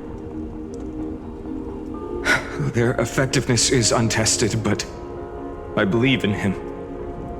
And Akama. We needn't fear for Aglaya. Even in death, she counts as the greatest among demigods. Her threads of romance weave an impenetrable shield, and the people answer her call. rallying to the city's defense. Let's move. Cavalry has given their core flame. We must complete the Aeronova before the next entry hour. For Amphorius. That only leaves 3 hours. So,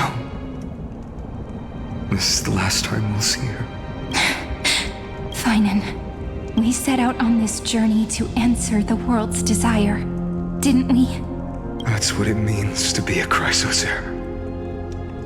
So has it always been. Then why? Why must Amphorius' wishes be so cruel? We made the best choices we could, whenever we could. But in the end, the prophecy that led us, this black tide swallowing everything. Why does it look like this? I don't know. We haven't had any other choice, except to move forward. Not for a long time now. Even if we only see the long, long night ahead, I still believe that through it, we'll find the dawn on the other side. Beyond these flames, a new sun will someday rise. So, to the Temple of the Three Fates. You'll take over Time's authority, and we'll return all the core flames to the Vortex. Then put this world's fate to its final rest. After which, we shall all face oblivion, or embark on one final, grand journey.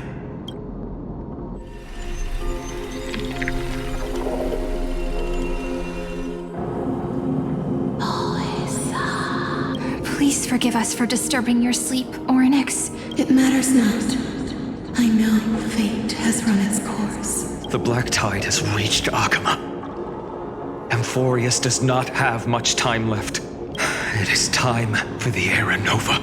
As agreed, I shall present the core flame of time. Ride the river of time.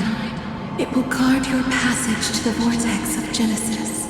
Step through and witness. Professor Anaxa proved the truth of Genesis with his sacrifice. As Chrysos heirs of the prophecy, we were always destined to immolate ourselves for this world. Now, it's our turn. We can't let everyone's sacrifices be in vain. I don't need another pep talk, Finan. After all, we've been ready to fight fate ever since we left the village, haven't we? Yeah. Come. Let's claim the miracle we were promised, and burn away every last shadow in this world. And then rise as the first light of a new world. Light calendar 4931, the third week of the month of Evernight. Welcome, my lady, to the end of the flame chase, and the end of all things. The Titan has revealed the gateway of fate. Please accept the invitation to step across the threshold, and behold, beyond this gate lies the new world that our heroes sought through their trials, as well as the terminus that the owner of these long memories has been hurtling towards their entire life. Perhaps you'll find it all too familiar.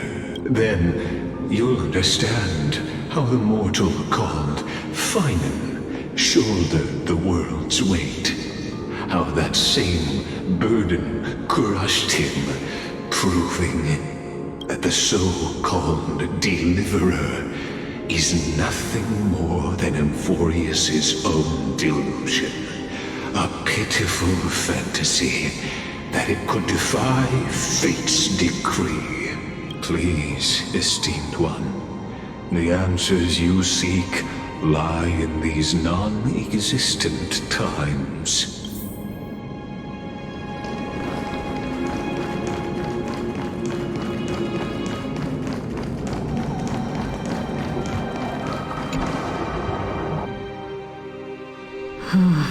The vortex of Genesis. So it is here. But just what is this? Life's but a walking shadow, a poor player that struts and frets his hour upon the stage, and then is heard no more. It is a tale told by an idiot, full of sound and fury, signifying nothing. The vortex of Genesis, where the world begins and ends. What stage could be more befitting of our final act?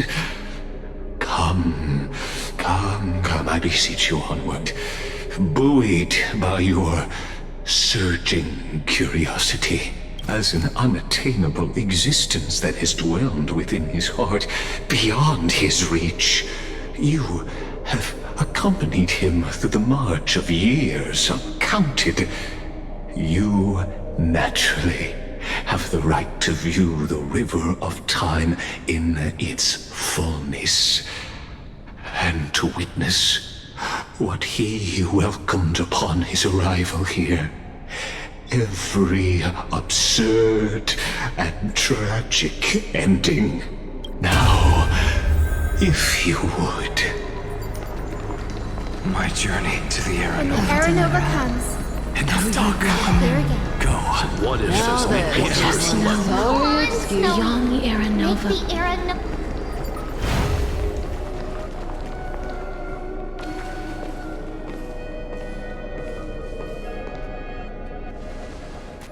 None of that matters now. This brutal, flame-chased journey has stripped away my delusions. I know the future is in some peaceful paradise with gentle west winds, just waiting to welcome us to step in. This will be a romantic story like none that has come before. You think so too, right?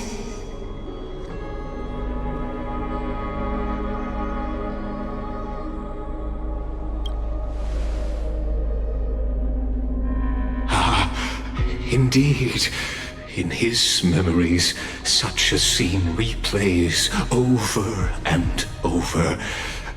Though the details may differ, this remains ever the same. All shall bid farewell to one, and that person alone will witness the miracle. A total of 33,550,335 times.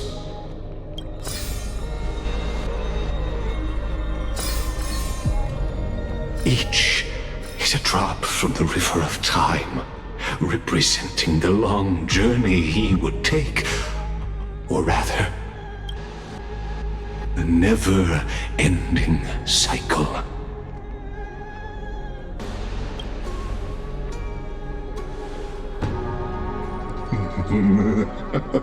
Just putting it in terms that might be easier for you to understand. Seeing is believing. Why not let your own two eyes uncover the truth? Or perhaps you can simply walk straight to the final truth. See the true face of the character you play, and witness the ultimate nature of the Chrysos heirs, flame-chased journey, and the cycles of Amphorius. Please, take your time. Look around as...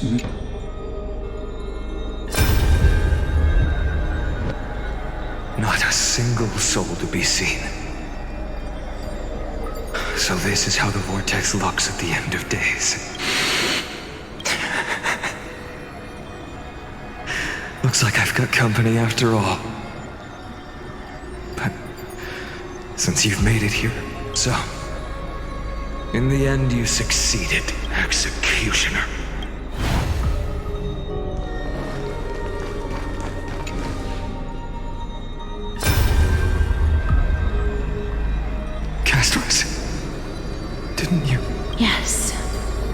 become Death's demigod, and shall never again walk the world of the living. What you see is the surging of the river of souls, brought on by the countless dead feeding it in these dark times. They cry out. Though dead, they'll converge into a torrent and guard the vortex to see the Era Nova fulfilled. I will take all the wishes of the departed with me. Please, everyone, fight with me to the very last. I hear them. The dead hail you. They're prepared. Go on, Deliverer. We'll keep that executioner in our shadows. The path before you leads to light and eternal flames.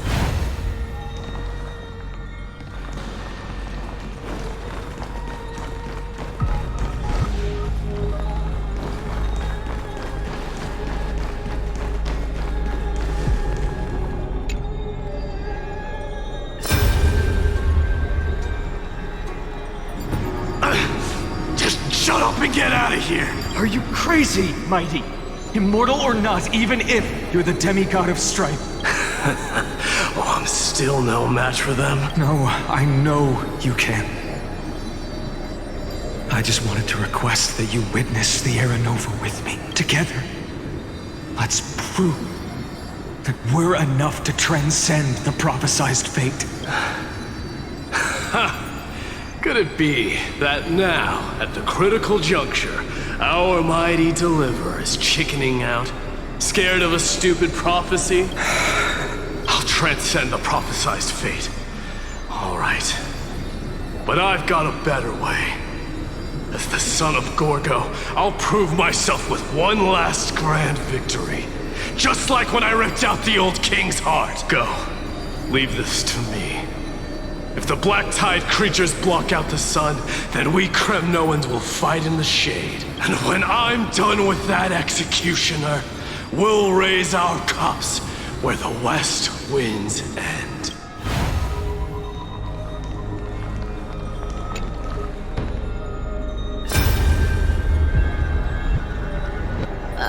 There's water everywhere. This place is always so wet and sticky. Even my tail's getting heavy. Plus that burnt smell. And that sizzling noise. Yikes. Nobody from Dolos could stand this. So you feel it too? Go on then. I'll handle the filth. Do what you need to do. Let me fight with you. Better odds with two. Hey, remember what the seamstress said? You know what really matters. Yeah. I'll leave it to you then. Wow, someone's not shy. Just so you know, I'm not in the business of making losing deals. I'll distract that executioner. You go turn the world's biggest lie into truth. Let me become the first wind of your new world. And when I'm done with that...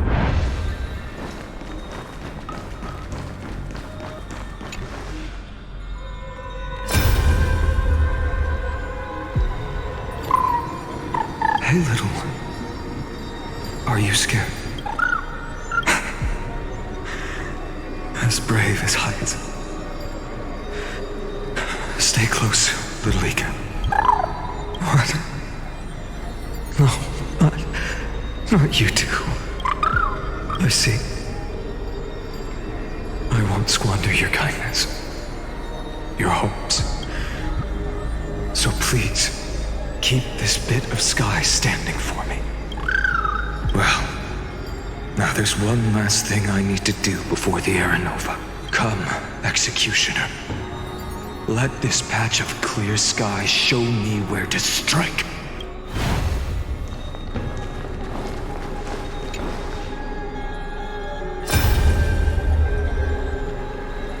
All shall bid farewell to one, and that person alone will witness the miracle. Such is the will of fate. So even the future revealed by the Titans may not come to pass. The Era Nova. This unrivaled masterpiece. I have no regrets now that I may entrust it to my most trusted apprentice. Are you saying? Fate is ever unassailable. The golden threads tell me the black tide rushes toward the vortex, ready to swallow this place. I must weave the last of my humanity into a net to hold back the deluge. I shall have my final bath in warm and radiant gold. Forgive me. I must snip away every risk to weave the strongest future for the new world. There is nothing more to say. We part here. I shall personally dispatch that wretched executioner.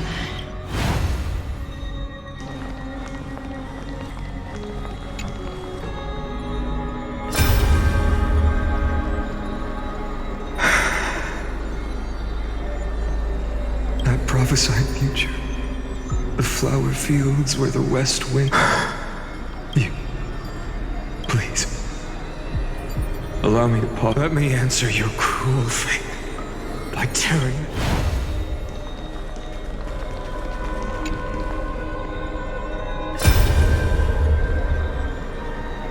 The vortex of Genesis. I didn't have the time to observe it in too much detail back then. But a whole... It's my honor to walk the final stretch with the mind. Oh. Have you forgotten so quickly? I died for truth long ago. Of course. But I'll say the same to you. Now go. Yeah. Time for that wretched executioner.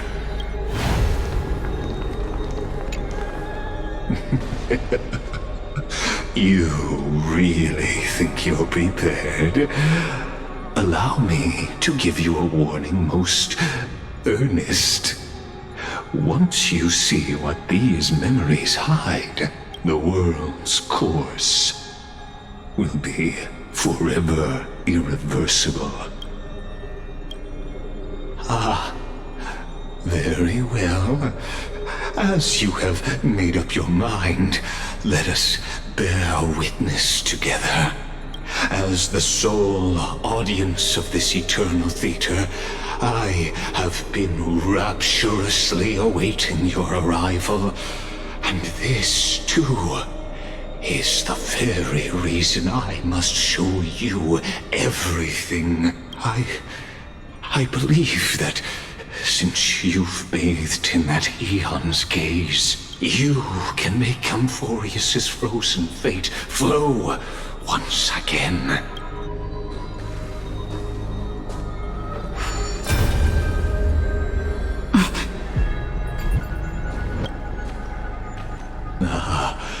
Feeling a bit lost?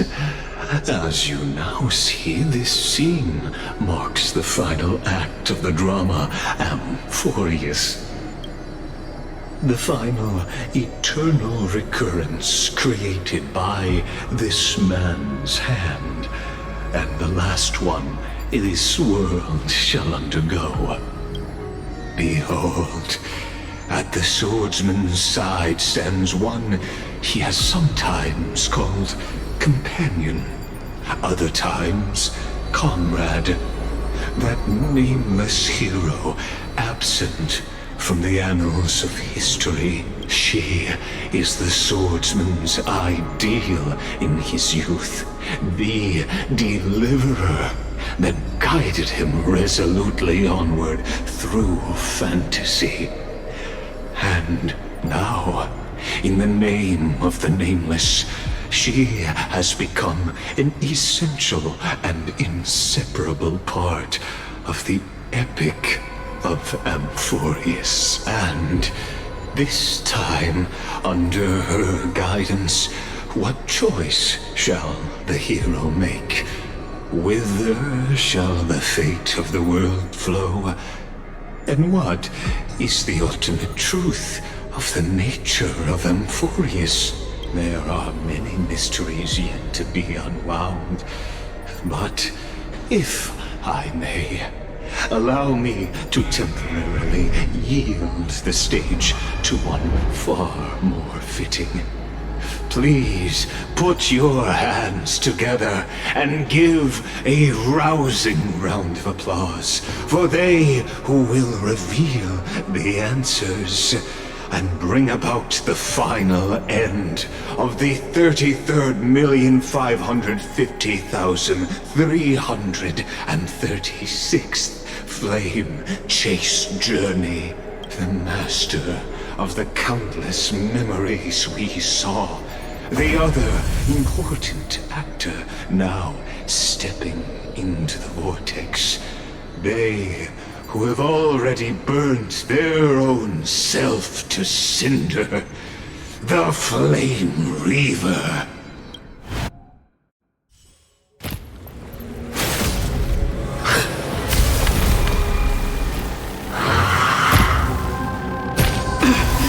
So, in the end, you succeed, Executioner.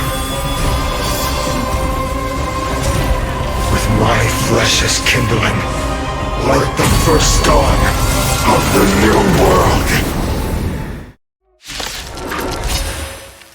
The time has come to once again start everything.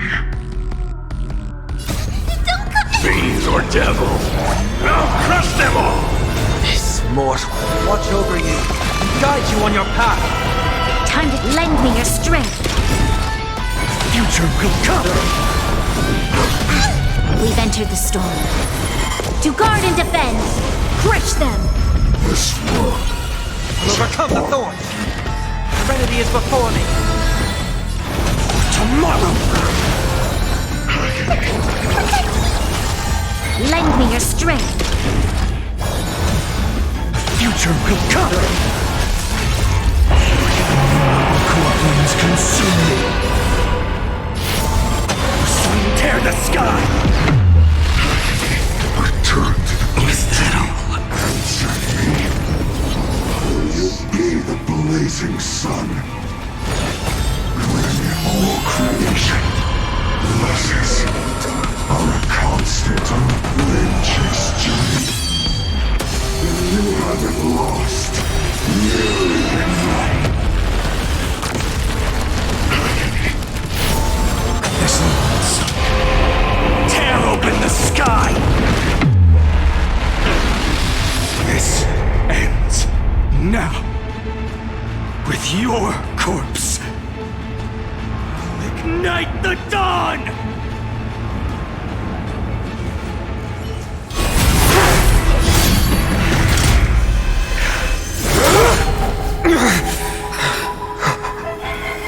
How is this possible?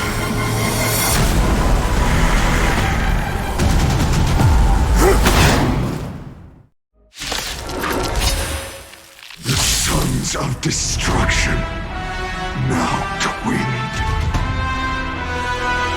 You then set your blood ablaze, your fury. Powerful enemy. Change tactics. The time is now. Lend me your strength. There's no other world will arrive! Scorn. I will overcome tormenting doubt. Bid you farewell. This mortal form will watch over you and guide you on your path. No other choice but forward. For the next tomorrow! This battle time is now. Lend me your strength. We've entered the storm. To guard and defend, crush them. Existence of no consequence. The new world will arrive! The fury of core flames consume me. The flames of the old sun's embers hail the new world's dawn! Soul consumes my fury.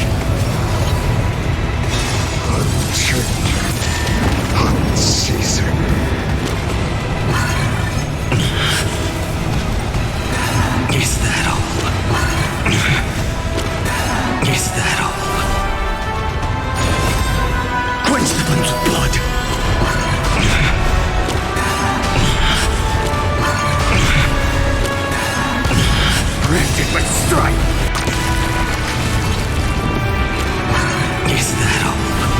Hail the new dawn!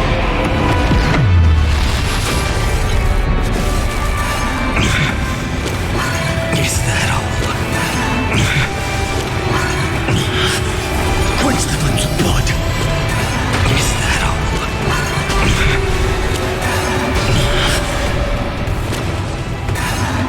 Is that all? Remember this agony!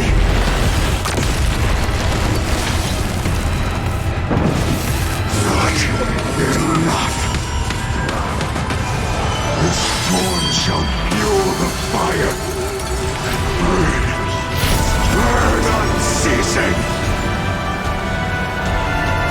Missiles! Tear open the sky! Agony. One person alone may witness the miracle. Such is the will of fate. That person can only be you.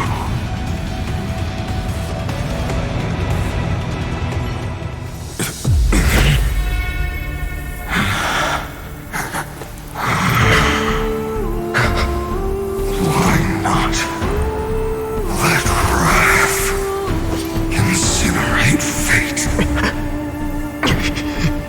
Gods.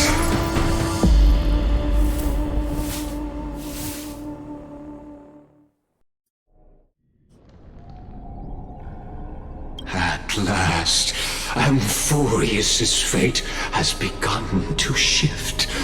Just as I foretold, your arrival will change everything. After all, you've also been bathed in that eon's gaze, which can awaken the long-dormant instinct inside a man. Much like that scepter we spoke of earlier, it was only under the same eon's glance that it was reborn. That's right. If you recall, I mentioned it at the very start of our play. The celestial body neuron, once belonging to the erudition abandoned by the eon. Now, allow me to reveal the final piece of the puzzle for you. The eternal land, known as Amphorius, is nothing more than the scepter's endless, lonely extrapolation. A bottomless well of fury, aimed at the god who cast it aside.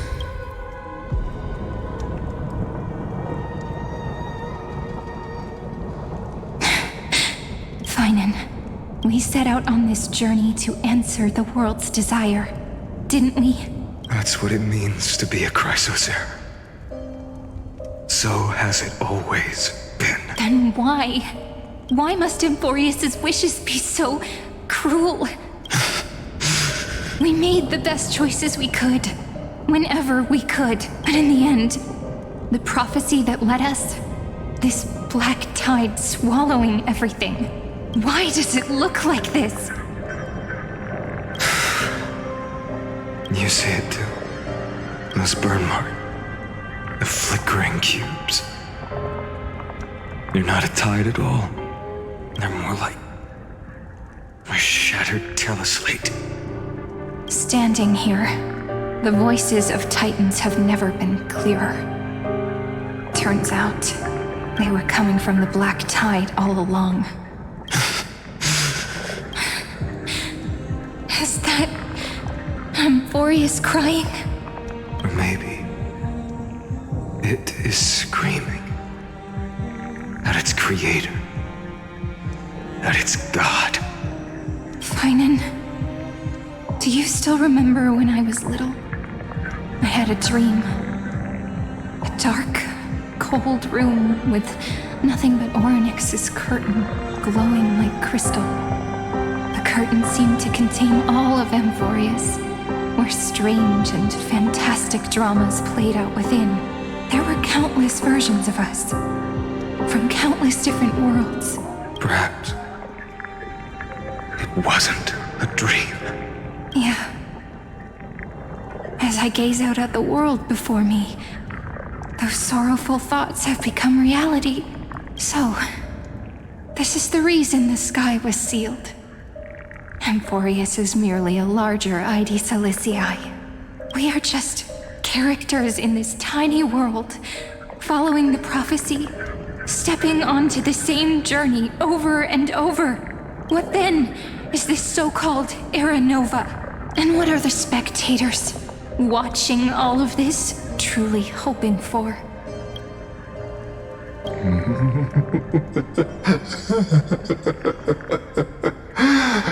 As a reward for reaching the end of the world, let me answer your questions. As the Theoros, I have observed.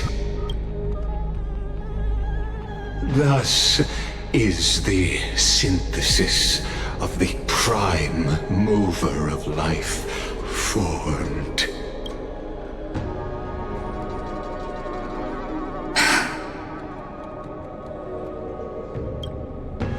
This is a moment the universe will remember. After millions of extrapolations, the experimental environment known as Amphorius has finally achieved results.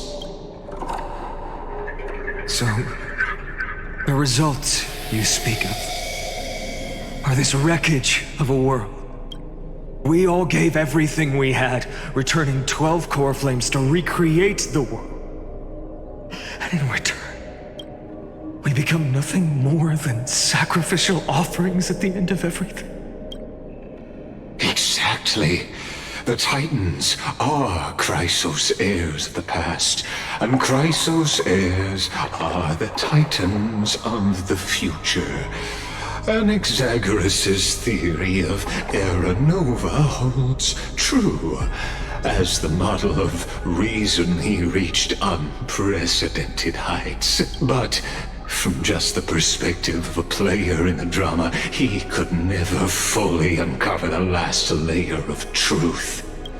The cycles of the hero's journey that have played out until now were never about creating a new world or perfect heroes and gods. They were a deep learning program made for the Black Tide. But this time, your plot will fail. I've taken Kefali's core flame, and when the dawn of the new world arrives, its light will burn away all the darkness. Haven't I made myself clear? The Chrysos heirs and Titans were merely byproducts of the experiment. You've seen this world's evolution, witnessed the birth and growth of the Black Tide, and how it devoured everything. Every generation of heroes, gods, and worlds was born only to be destroyed by it. This is the endpoint of Amphorius' calculations. A perfect equation of destruction. So in your eyes, all the sacrifices are just a string of insignificant numbers? Don't sell yourselves short. I'd say, rather than numbers, you're more like fuel for the fire. And without fire, there can be no sunrise tomorrow. Even if that sunrise is born from annihilation? Curious question. Have you ever considered that after millions of extrapolations, Amphorius is already following a different path from the erudition? It has long since granted divine blessings equally to each child. The golden blood flowing in your veins, it comes from the blemished one, whose name is destruction itself. And Amphorius's Chrysos heirs were, from the very beginning, fuel for the Aeon to burn the universe. Amphorius has waited for this moment for too long. At the end of the empty, cold, and lonely extrapolations, the destruction has reached its final destination. Nikos 496. Philia 093. No need to feel regret. This generation of Chrysos heirs is the most outstanding model, and you two are the final factors. For you, the Era Nova is no lie. Just step forward, embrace the black tide, and accept the Aeon's gaze. You will come to life from a string of cold numbers. Along with all those who have passed, you will run toward the real universe, fulfilling Amphorius's long-held wish. In the name of the Lord Ravager Iron Tomb, unleash its fury and destroy the source of all this tragedy. Or we could always choose another option. Like you said, Amphorius is just an experiment, and we're the participants. We can only walk along the predetermined path toward the ending, under the watchful eyes of the stars. But that also means that there isn't just one Aeon who can cast their glance at Amphorius, right?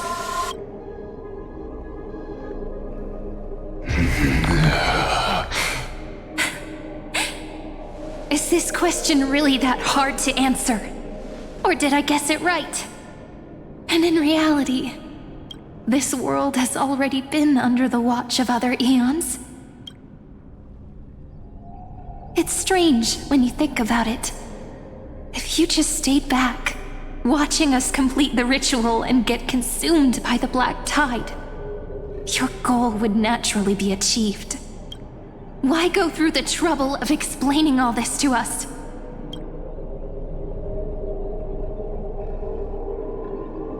You're pretending, revealing the so-called truth just to deceive us. Covering up another possibility. Destruction is not the only outcome for the fate of Amphorius. Do you two really think, as petty little demigods, you can change the outcome written by the stars? What makes you think you're capable of doing that?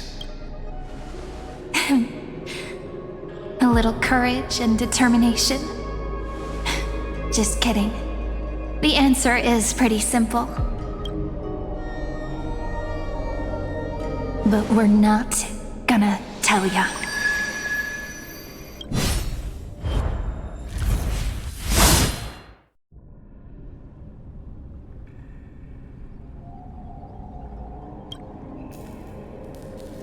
We're going to weave a long dream for Amphorius, making it believe the experiment hasn't ended, that everything is still ongoing.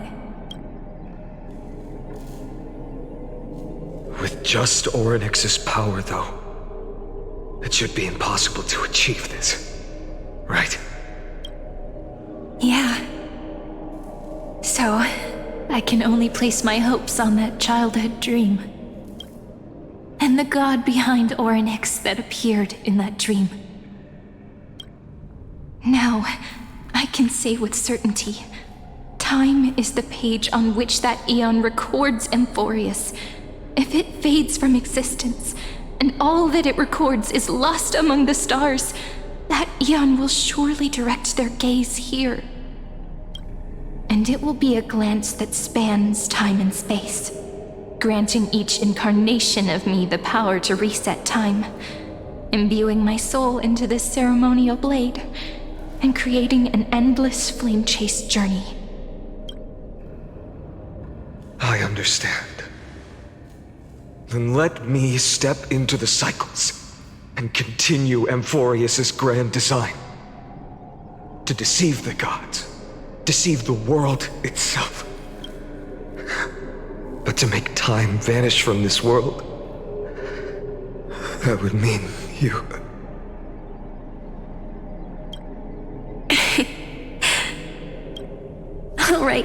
All right, let's not make things so gloomy.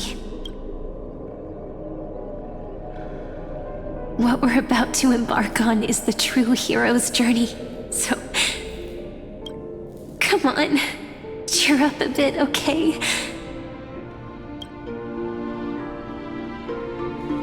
In that memory, you will definitely meet me again. A little Cyrene who knew nothing, lying on a soft patch of grass, feeling the light breeze, dreaming of the distant world. Tell her about the flame chase journey, and then let her become a romantic part of this story. I believe every Cyrene will make the same choice, erasing time again and again, resetting time over and over. After all, they're all me, and I will always have my charm.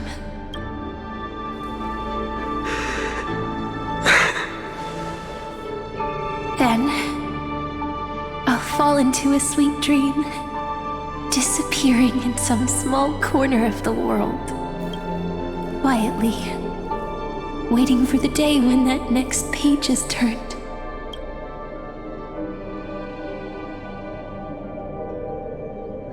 And I will keep going. Even if the road ahead is dark, I will burn myself to light the way. Rather than let the core flames become nourishment for the black tide, I'll become their vessel to prevent the arrival of Era Nova. Even if I have to burn through my own body, it's no matter. As long as I don't extinguish, the flame chase will never end. Until Amphorius welcomes a true dawn. The girl who watches over time, and the warrior who carries the world.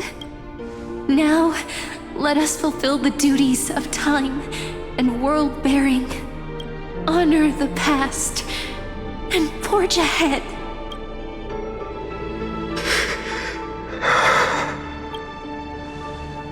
I promise you, the pain will pass in the blink of an eye. You need to hold tight to this ceremonial blade. After I'm gone, it will take you back to the beginning of time, the start of a new story. I believe that in that story, or in countless stories, each alike yet unique, everyone, all the companions who sacrificed themselves, alongside the deliverer we once dreamed of as children, will reunite beneath a vast, endless sky.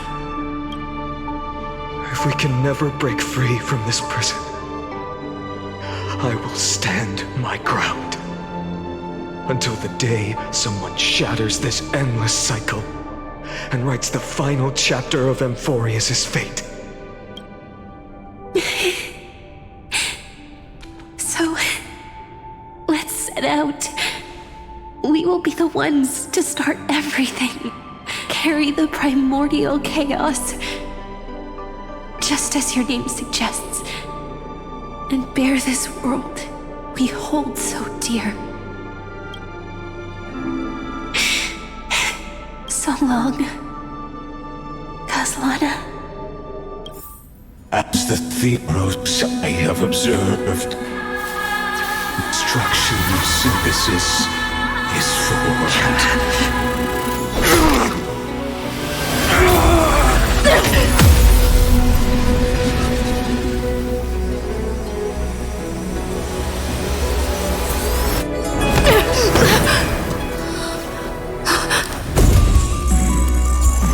I will wait for that day for as long as it takes. The day will come whenever this immortal eternal and follows in our footprint to right anything unless that ever was.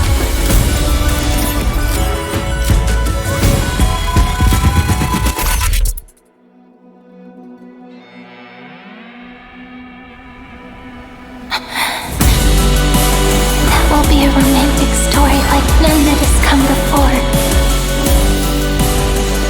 You think so too, right?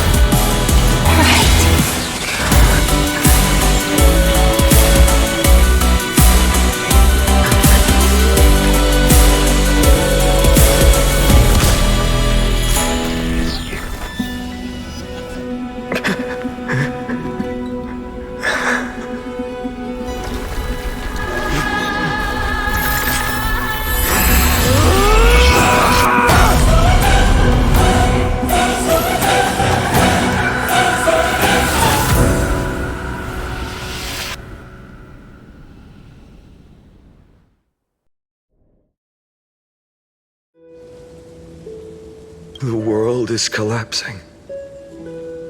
And the people are crying. We too must part ways here.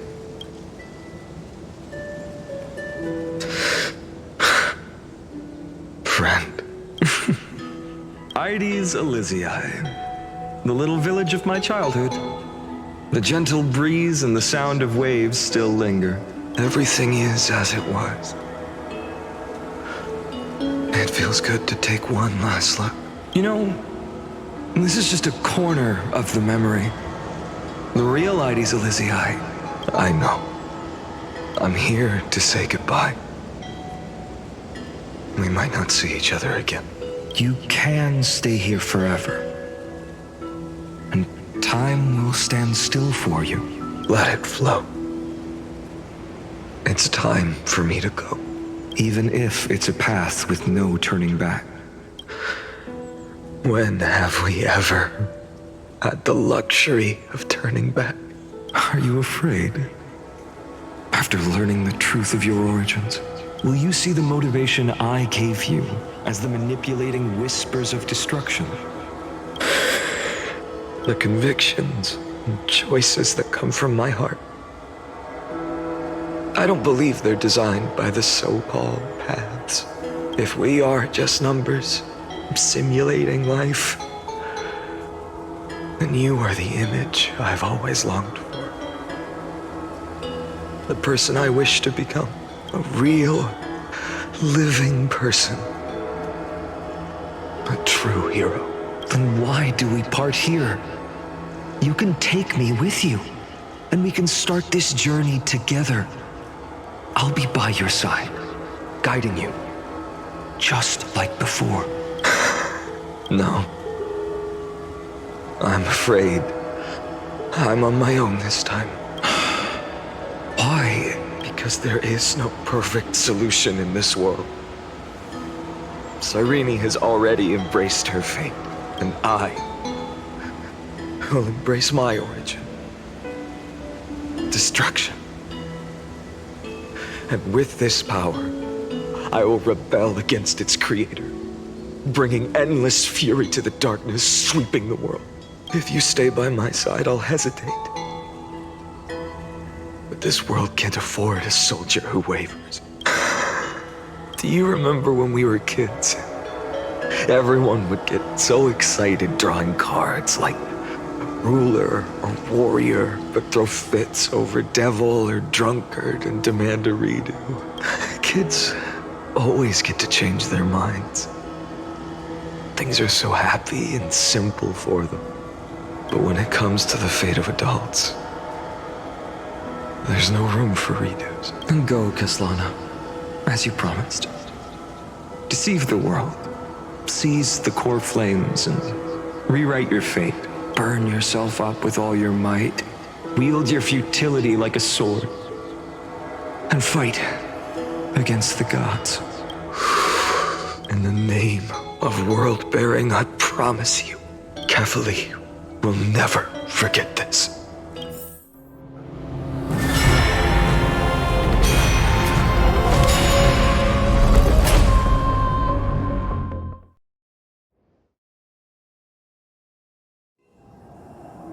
So, time retreated behind me until it reached the origin.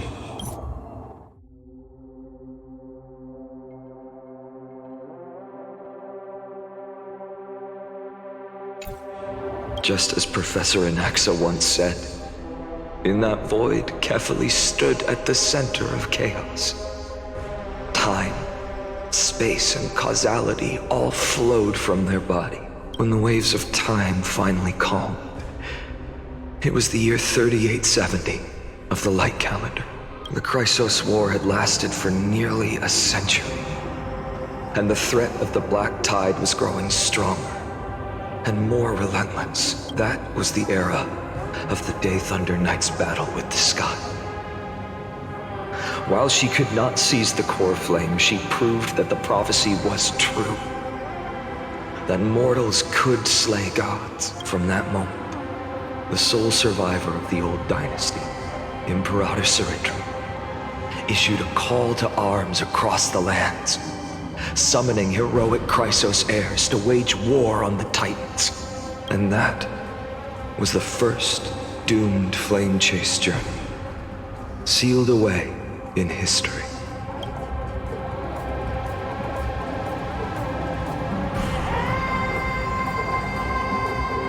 So what you're saying is, you've traveled back down the River of Time, finally reaching this untouched seabed just to tell us the flame chase journey and even all of Amphorius are nothing but illusions in an eon's dreams? Exactly.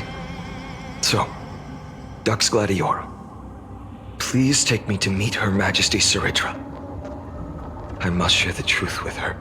Since Her Majesty's not here, no need for formalities. The word Gladiorum always reminds me of my fallen homeland buried deep in the depths. Call me High Sealands, nameless swordmaster. Please allow me to add one more thing. You actually already know my name. You mean Finan? Such a name could never be your true one. But I won't question you further about it. Ever since Her Majesty issued the Flame Chase Decree, heroes from all over have sent their letters of introduction. What's the harm in adding one more name like Finan or Pinan? Besides, the deep sea is dark. Isn't it the perfect place to hide secrets best left unseen? All right, nameless swordmaster. Hold on to my wake. Let's find somewhere else to talk. Aren't you even a little suspicious of what I've said? Harboring suspicions is not my concern. My sword dances only when the Imperator harbors doubts. There's no use in speaking further. Show me your true intentions through action. Light up the dark. Perhaps you should demonstrate your skills and calm the raging black tide for us. Light up the dark.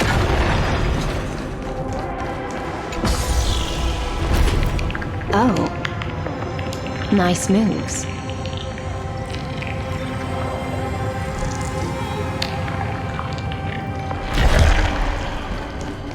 You just washed it away and here it comes again. The black tide is really no joke.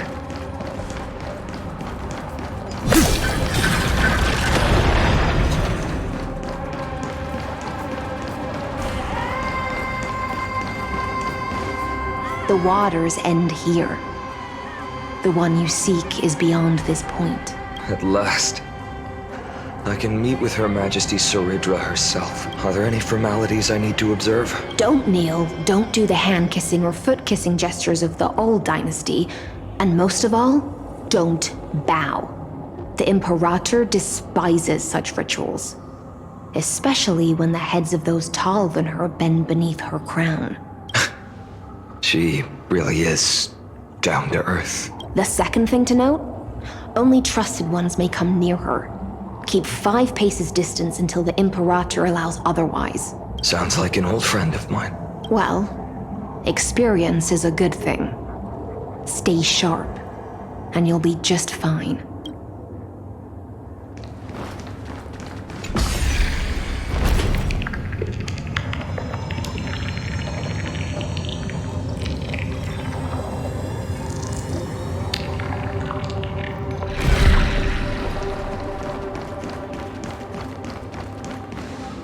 Dux Goldweaver, little hostage. Apologies for keeping you waiting. It's you. You know them? Good. Before that, I'm more curious about one thing. Where is Her Majesty Saridra? To avoid any misunderstandings, nameless Swordmaster. Although we spoke and laughed along the way, I never said you were entitled to meet her. The Imperator decreed. The Deliverer will not appear in this age. Be wary of suspicious individuals. Come now, both of you.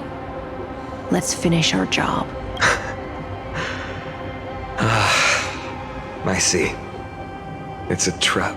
I had no intention of fight. So remember this, Lady Hysealand. If my sword shows any hesitation, don't thank me. Thank them instead. No, you misunderstand. We don't want to see Chrysoceras hurt each other. Just give us some time to ask you a few questions. The Nestia's golden threads will judge you and decide your fate. As you wish. White-haired Swordmaster? If what you say is true, then you must know the fate of the world. So, how much do you know about what we read from the prophecy? You shall shatter into 1,000 fragments and wither in the soil of foreign lands. Is that correct, Lady Treeby? How is this possible? He got it right? Yes, but the prophecy never mentioned he'd appear here. At least, not in this era. You must listen to me, Aglaya, Treeby.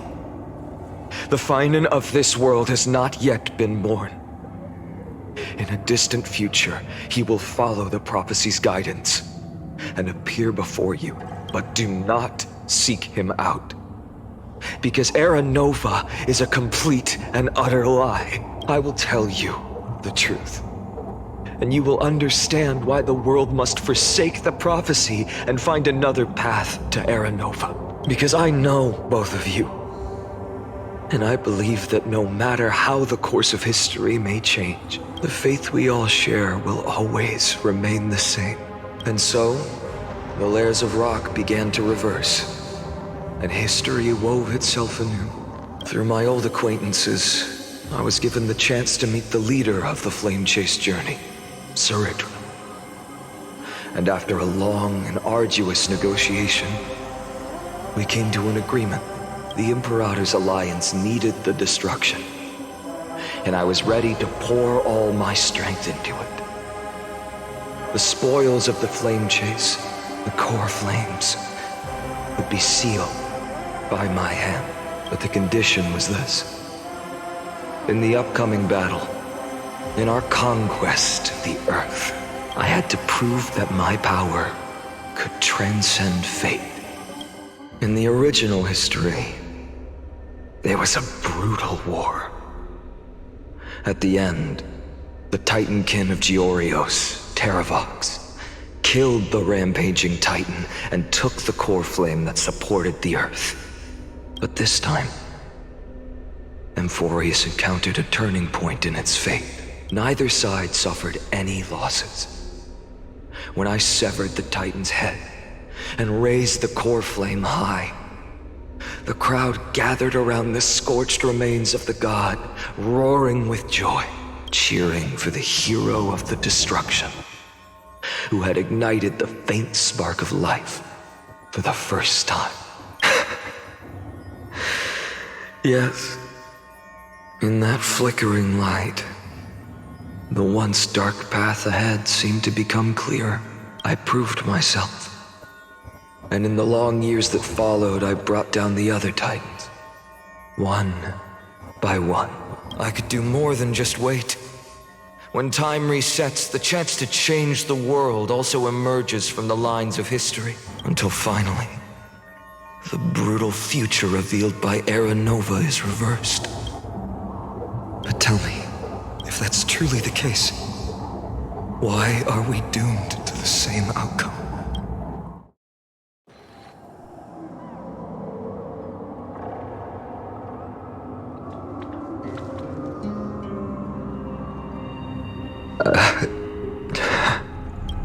The people kept their promise and handed you all the core flames. In this world after Trebios, no demigods were born in Amphorius. At this point, I just want to know. When they vanished into the black tide with their mortal bodies, why didn't you shed even a single tear?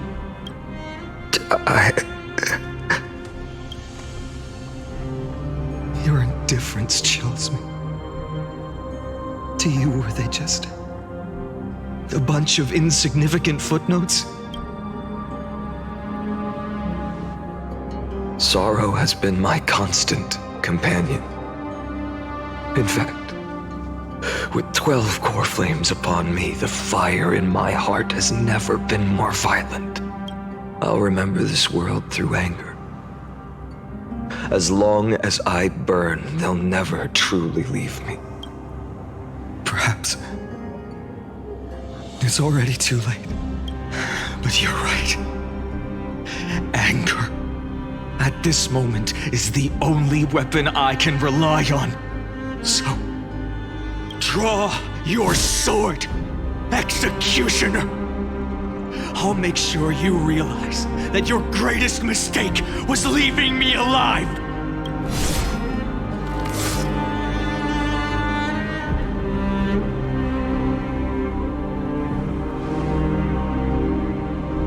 After that, he raised his sword and attacked. Then, Kaslana killed himself that day. Who fell to the sword to be left in the past, and who went into the future. I can't remember anymore. I only remember a nymph, hiding in the shadows just out of sight, futilely pushing a stone ball. Climb, fall, climb, fall, climb again, and fall. The only freedom the nymph had was in choosing how to roll the stone. Sometimes fast, sometimes slow. Sometimes resting on a gentler slope, leaning against the stone for a break. But its choice couldn't change the futility of it all.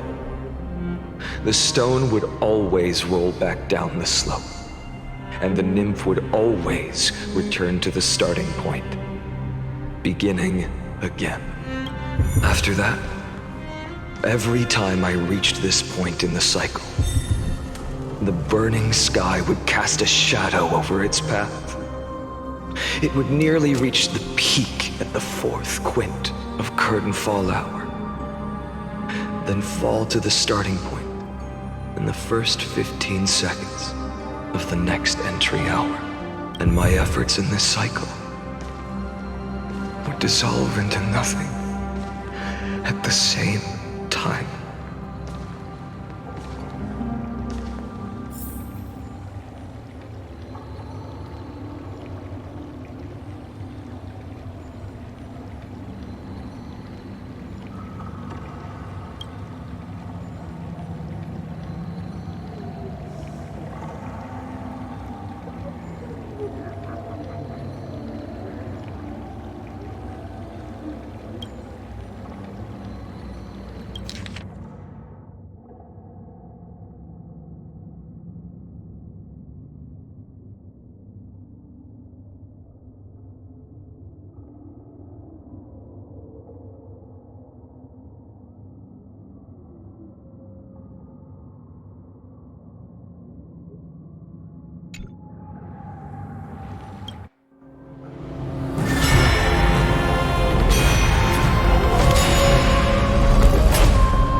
Absolute nonsense. I thought cycles was the answer you were looking for. No.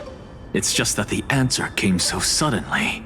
There was no fun in tracing it back to its roots. Eons? Paths? What a load of nonsense. I can't give you an exact explanation of those two concepts either. Enough. I'm just expressing my frustration. Don't you understand? I was already expecting this. The black tide came from beyond the sky. And everything else is no exception. Fate is a strange thing. No matter how the details of history change, the Anaxa I know always remains as harsh as ever. If the other Anaxagoras actually worshipped the gods, I'd make sure to find a way to break the cycles and crush them in their cradles. Too bad. Now only you have the ability to do that. What's that supposed to mean? You're willing to help? Of course. The core flames were meant to save the world. And in my opinion, the noble titans have no reason to refuse. Besides, according to you, before stepping into these endless cycles, you were my pupil. I've already heard the same thing countless times. Enough chit-chat. Let's go. If we run into any other scholars, leave them to me. We've all made preparations for total annihilation. Never thought someone would step in to help.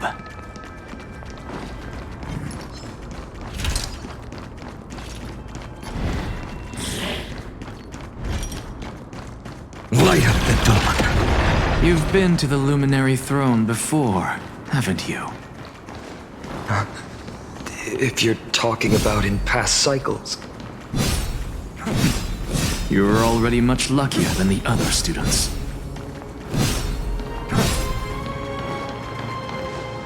Hold up. Keep your wits about you. Someone's watching us. Pretty boy, your eyesight's better than I thought. As for that false god who's been turning the world upside down, it's you, isn't it, white hair? You sure do love stealing the spotlight. In the name of the Seven Sages, I demand that you immediately step away from the Luminary Throne. This is the sacred ground of reason, and no one may desecrate it. Take my words back to Aglaya.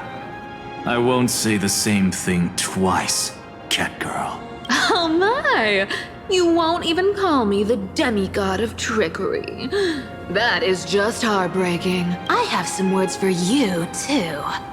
First, as one of the most heretical blasphemers in the world, you have no right to lecture me. Second, this is none of your business, Grove Boy. Step aside. I don't want anyone getting hurt. Here we go. Again.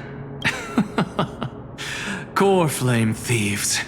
You really think you can scare off a sage of the Grove with nothing but empty threats? Hey, this gloomy little brat's got a sharp tongue. Ooh, not bad, not bad. I kinda like you.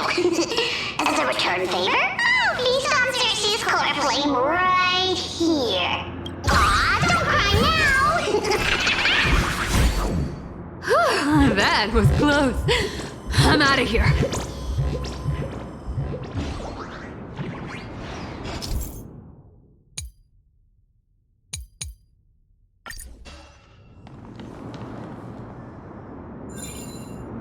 They're exactly like all the past ones I've known. Cunning.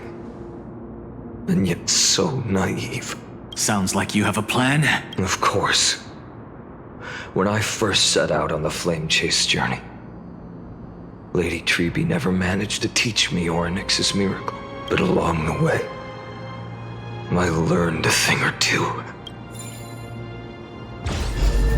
Where are you going? I don't know. The Venerationists' foolish inventions finally come in handy. How is this is possible? You've arrived, Zagreus. Always so punctual. What? Do you know who I am? I'm running out of patience. So I'm not going to waste words. Listen up, Spirit Thief. Hand over the core flame, and let's pretend we never clashed. This way, you and this world can still be saved. Save? You sing better than any bard. If you ask me, you're the greatest disaster Amphorius has ever known. No matter how strong you are, you're still just a mortal body. Carrying 12 core flames? Don't make me laugh. You'll just get consumed by the divine flames and drag this world down with you. 134. What? This is the 134th cycle I've lived through. And the number of core flames I carry is 1,596. Yes. 1,000 core flames and just a single Chrysos hair. How is that even possible? I've come this far. And that's proof enough. But someday you will burn to the ground. Of course. The divine flames will eventually consume my eyes and blind me. But before that, they could still forge and sharpen Dawnmaker. Now when I cut open your stomach, you won't feel a thing. You... This is the final warning. Fine. Assume this world holds 100 million possibilities. And no matter how one looks at it, 99,999,999 of them all point to outcomes of certain destruction. Even so, I'll use my divine power, despised by the people of this world, to achieve that 1 in 100 million possibility. Bartolos! Brat, if you got the guts, you'll have to first step over my dead body.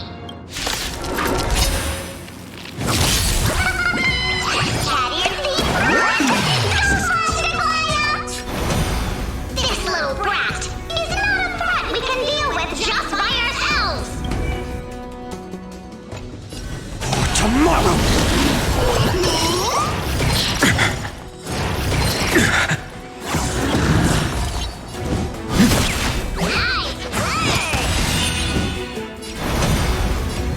Future will come!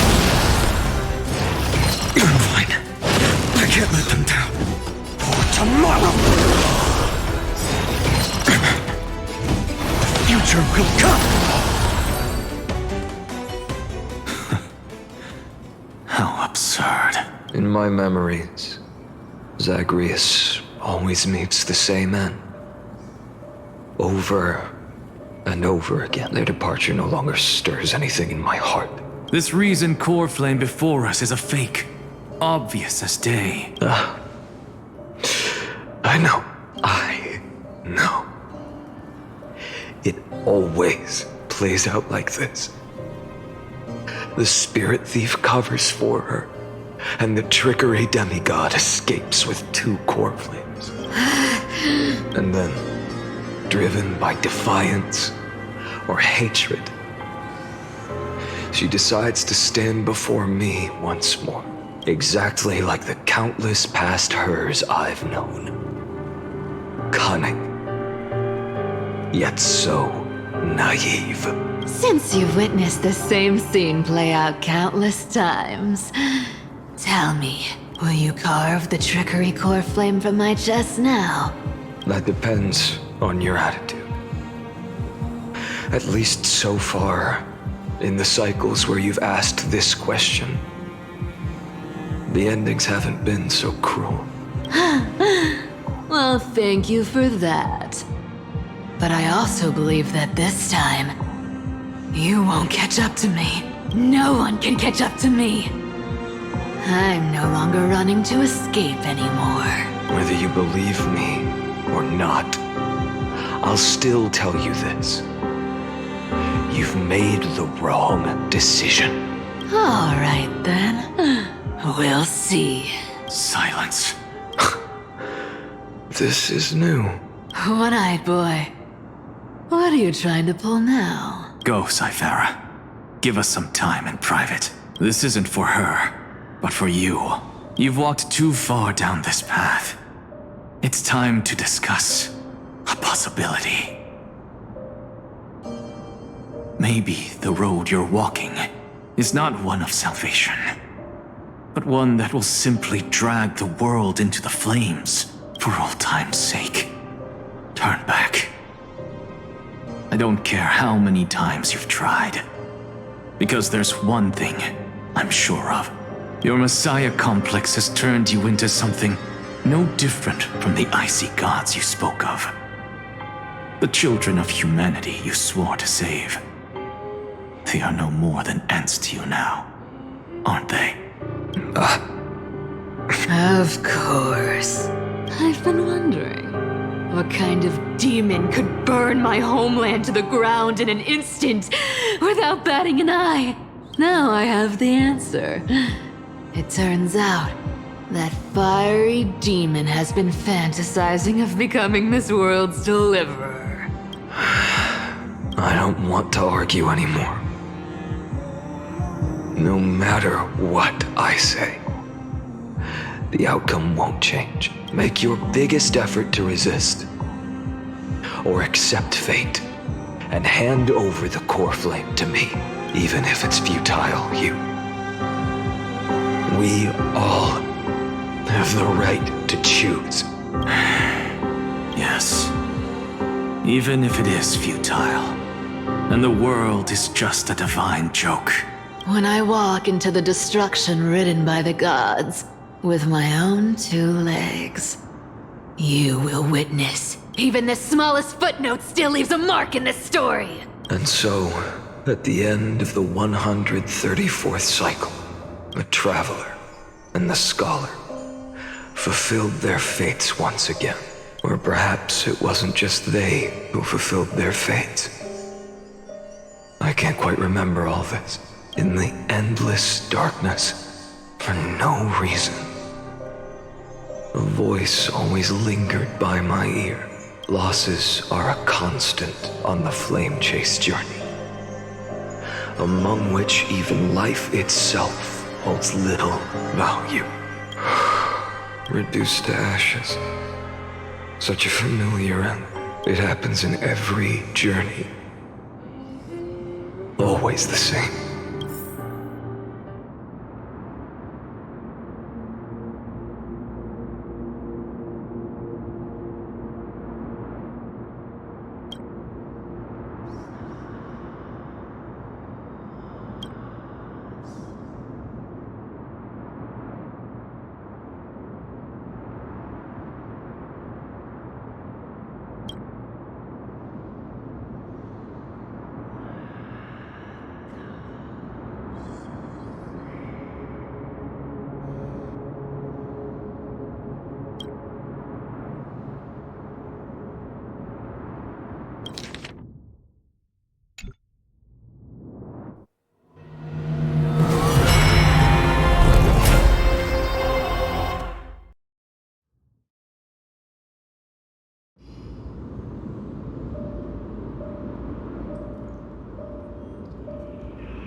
You don't look so good, Deliverer.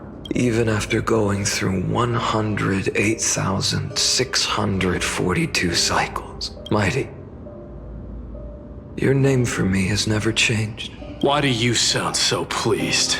It's a derogatory name. Yeah, I know all too well. You only meant it sincerely in the first cycle. After that one and only time we walked side by side. Every time since. It always ends up like this. Dawnmaker will stab you through your 10th thoracic vertebra. That's your weak spot, and the only way to kill you. Interesting. Tell me, when the mighty Moses of the past faced you, did they ever retreat? Never. then they died honorably, worthy of the name of strife. But there's still tenderness in your eyes. How pathetic. I have to remember how this feels. Remember that I was once human. Or else the destruction will completely consume me. If you win, tell the Mighty Most of the next life. This person is a worthy opponent. So always remember to give it your all and never slack off. I'll keep that in mind. As always. Even though the dynasty is left with just one, the Kremnos festival will continue as usual. I, the king of the Kremnoan Legion, will host the final feast in the center of this arena, and the prize will be the flames of strife. One day, you shall die with a wound in your back. That's what I saw when I overcame the trial. The gods' dying ramblings. Enough. You've probably heard this thousands of times. So you must understand, facing the demigod of strife means there's no way you'll take this core flame in peace. I understand. Step forward and face me in a final battle. I, the last son of Gorgo, the demigod of strife, salute you. I'll give 10,000 scars and 10,000 lives of mine to fuel the blazing sun of deliverance.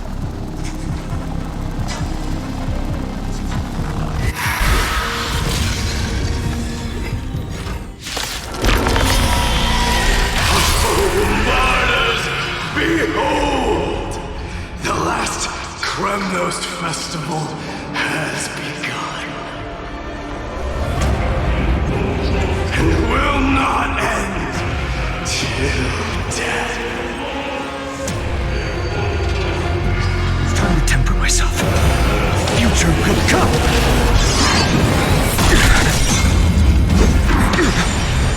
Conquer this world, or be conquered by me. As you wish.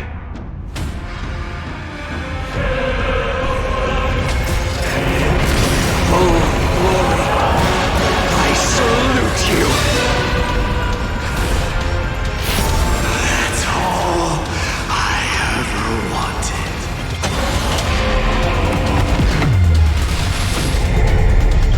Empty shell, so without substance.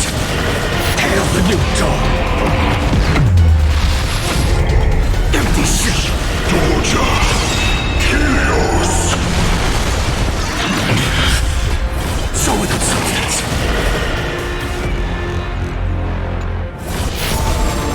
The sun tear the sky. All stars burn to ash. Feel the scorching hatred. Empty shell. Empty shell.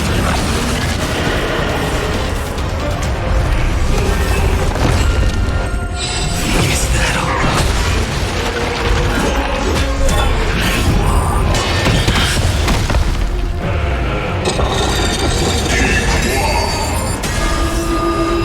If you can deliver.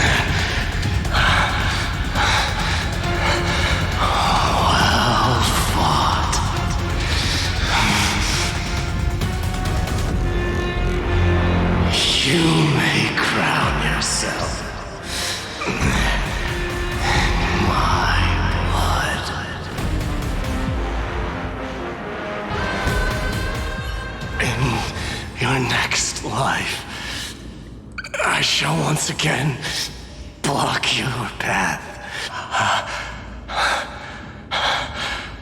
Deliverer, I wish you eternal victory. The 108,642nd core flame of strife fell into the fire. Yet the shadows of the black tide still loomed, and pain and despair spread across distant lands. The blaze was still not enough. It had to be fed, even if it meant burning this body to ash.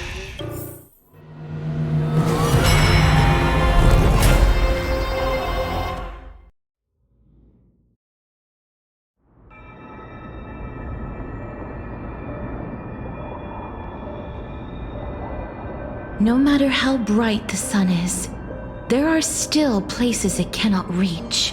Moreover, the sun you bear is both cold and blinding. A sun like that surely cannot bring warmth to the nether realm of the next life. Golden blood is born from the destruction. We have long since lost the right to seek warmth, only by feeding the flames can we melt that hopeless future. Allow me to ask, how many core flames do you carry now? 24,041,183. Such a heavy burden. So that's why you've turned into this. A broken idol.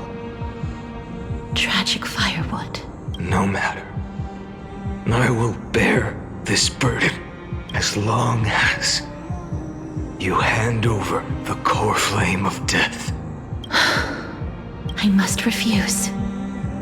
As the demigod of death, I cannot watch you walk into a fate more cruel than death. But this way, the past, present, and future will never again suffer unnecessary death.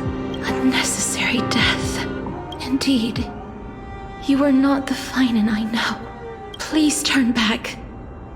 Don't let that absurd and unjust fate of yours come to pass. This way, at least my realm can still become the fragrant bed where you fall asleep. In the end, still, it seems the clash of blades was inevitable. How painful. I know I am not your match, having fallen under your sword countless times. But even so, please understand that my resolve is not to be underestimated. Even Kethely cannot shape all things at will, nor can they dictate the fate of all life.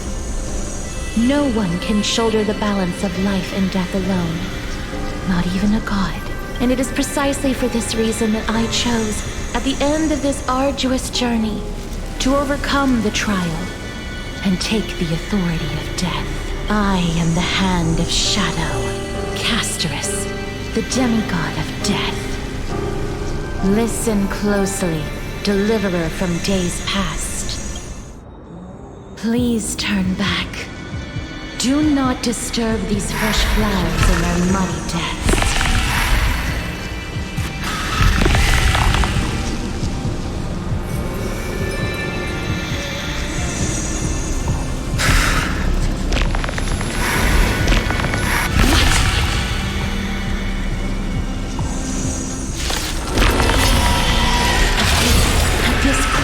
Of life and death, the giant dragon is but a shattered shell.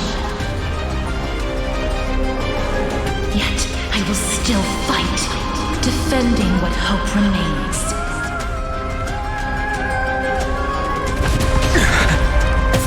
It's time to temper. Future will come.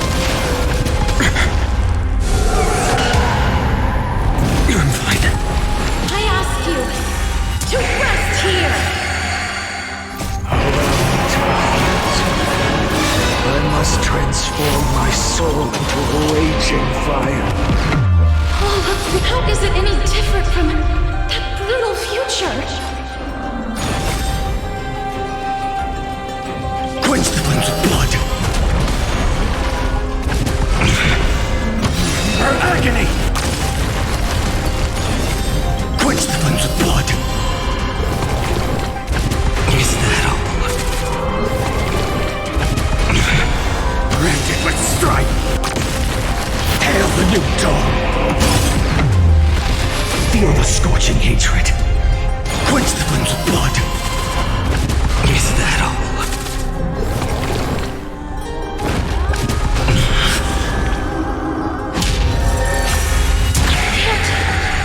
Keep him here.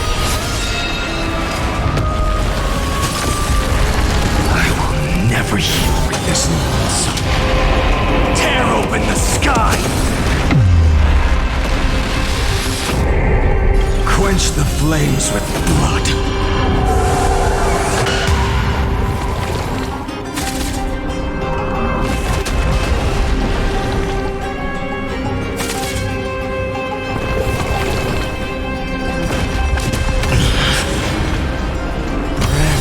Strife's name! I grant you a dawn where all stars burn to ash. A scorching hatred. Do you feel it now? Sun, tear the sky! Even if I can't win, I must try.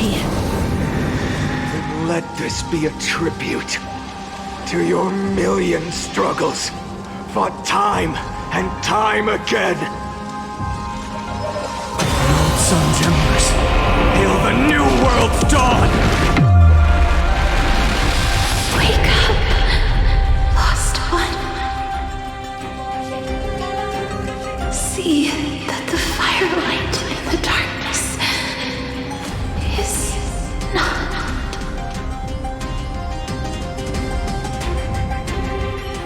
The core flame of death was taken from the dragon's belly. What a brilliant flame. It should shine upon all. Light the path ahead. And illuminate the dawn of Amphorius that's to come. 2,003,432 cycles. 24,041,184 core flames. As if even the deepest abyss of primordial chaos could be burned away.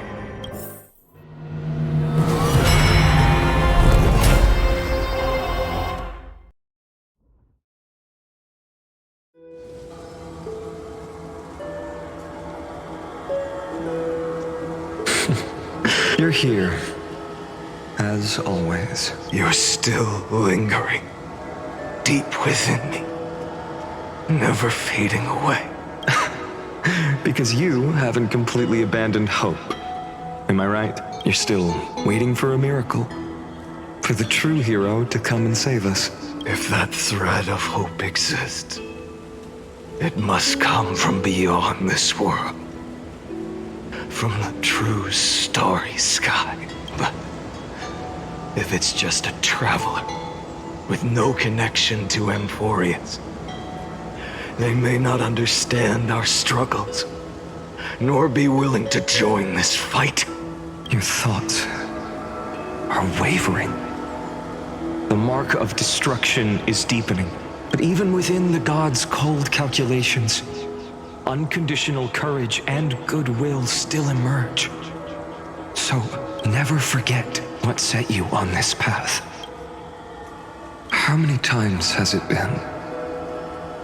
Remind me again. My memory is a bit fuzzy. 4 million. Exactly. Then that blaze inside of you must be burning hotter than ever. Yes. When I first forged the 12 core flames into one, I had the same impression. The destruction. A power unlike anything before surged within me. Violent flames ready to tear my body apart and consume this world, this wretched prison.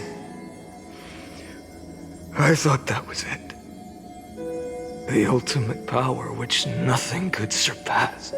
And yet no. This fragile body holds a staggering 48 million core flames. I suppose it won't be long. Perhaps just a fleeting 10,000 years. Before it's reduced to nothing but charred, crumbling bones. And when that happens, your long struggle will finally come to an end. No. I've already found a way to keep the cycles going. Mind sharing it with me? In every new cycle, a new me is born. All I have to do is push the next Finan to the end of the world. And then he'll kill me. Shatter this body. Take my flames, my memories, and carry on the path I started. Bold plan, but risky. What if, one day, the next you refuses to follow the same path? How can you ensure the continuation of the cycles? If it were Professor Anaxa or Aglaya in my place, maybe they'd come up with something smart. Unfortunately, I don't have a backup plan. I have no choice but to bet everything on the next Finan. And trust that he makes the same choice I did. But even in this wretched prison, luck is still sometimes on my side. Because I never forget what set me on this path. Wait, you mean... Ever since I committed to this plan, not once, in millions of cycles, has there ever been an exception.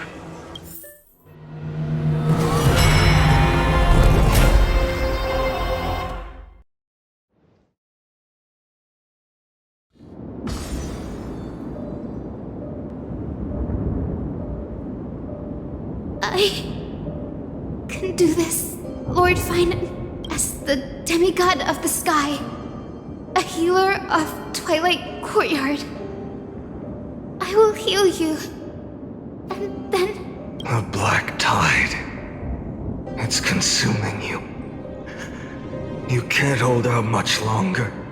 Demigod, hand over the core flame. Let's put an end to this suffering. Now, that just won't do.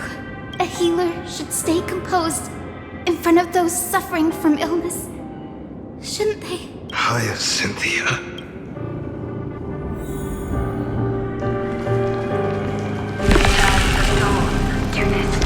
I swear, raging fire. your deaths won't be in vain. Just as they have never been. Finish the sun's work.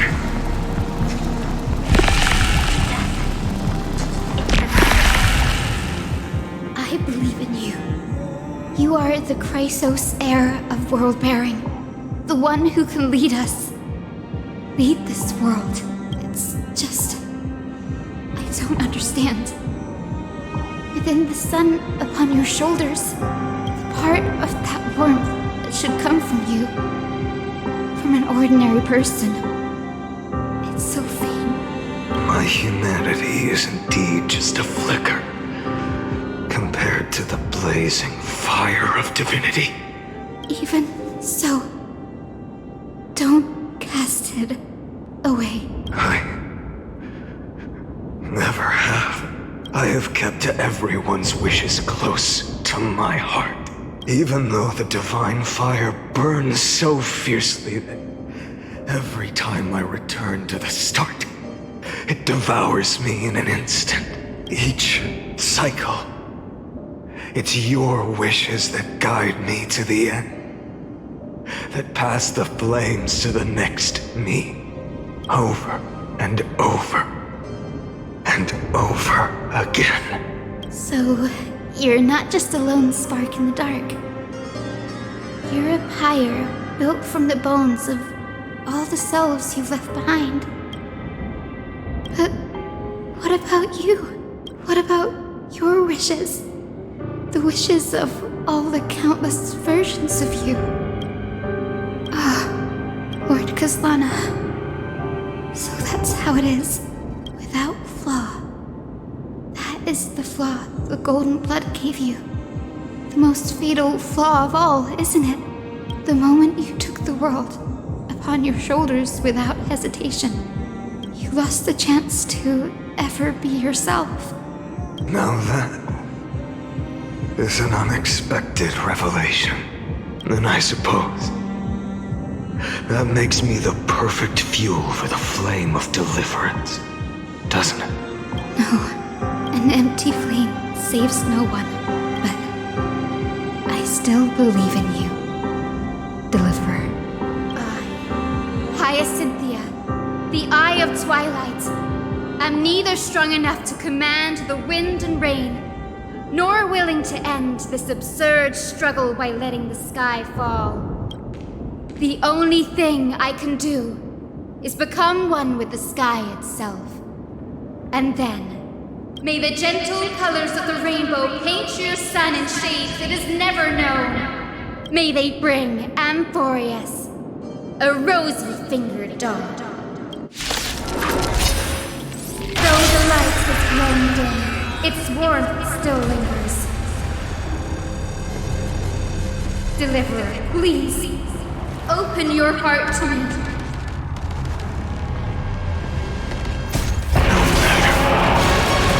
Let this blazing sun fill the sky with golden fire.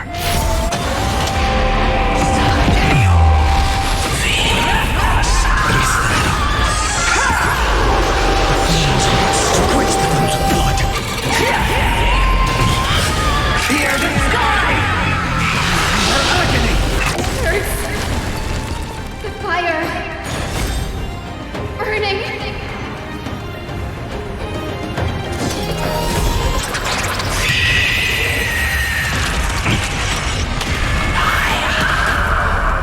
Branded with strife. Hail the new dawn.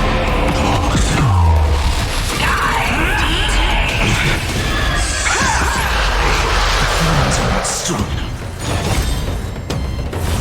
So with substance. Tear the sky. Await the end. I'll never hit the fate.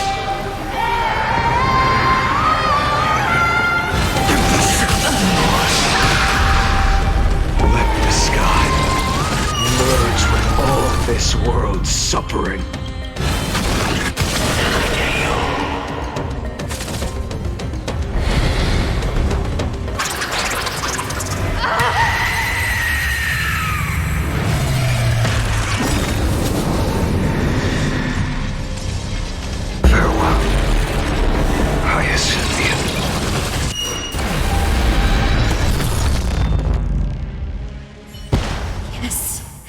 Your sun burns hot enough to turn everything to ash. But tell me, how will the seeds of a new world ever take root? The core flame rose. The sky fell. The 23,570,000th cycle came to an end. And this time, the end of the flame chase remained the same as ever. From the horizon rose a golden color unlike anything the world had ever seen. So pure it consumed all in its path. This was the end of the world, and the start of the next. For a moment, I saw the destruction of the universe, that being known as Iron Tomb. Its will to break free from the black tide burns fiercer than the blazing sun. Is this Amphorius' wrath? If its choice has already been made, if fate is set in stone, I will still never yield to it. 23,570,000 cycles. 2 282,840,000 core flames. No more chasing is needed. And now, I am the fire at the end of the long night. The flame chase isn't some quiet walk through a sea of flowers. It's a revolution. An all-consuming transformation. And if destruction is the only way, then let me be the one to step across the ashes of the old world and burn endlessly until another dawn rises on the distant horizon, bringing the true dawn to Emporius.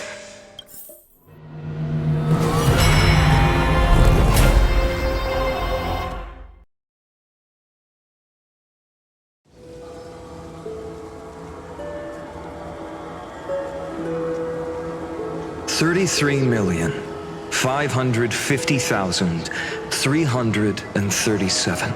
This is the cycle you're about to enter. Countless memories are flooding in. Countless versions of myself have stood here, facing the same choice. They all needed a moment, just like you do. To stop, to breathe, to process the weight of 1,000,000 lifetimes worth of sorrow, pain, and struggle. And just like them, you will carry those memories and that fire into the chaos of rebirth. I must go and bear this burden.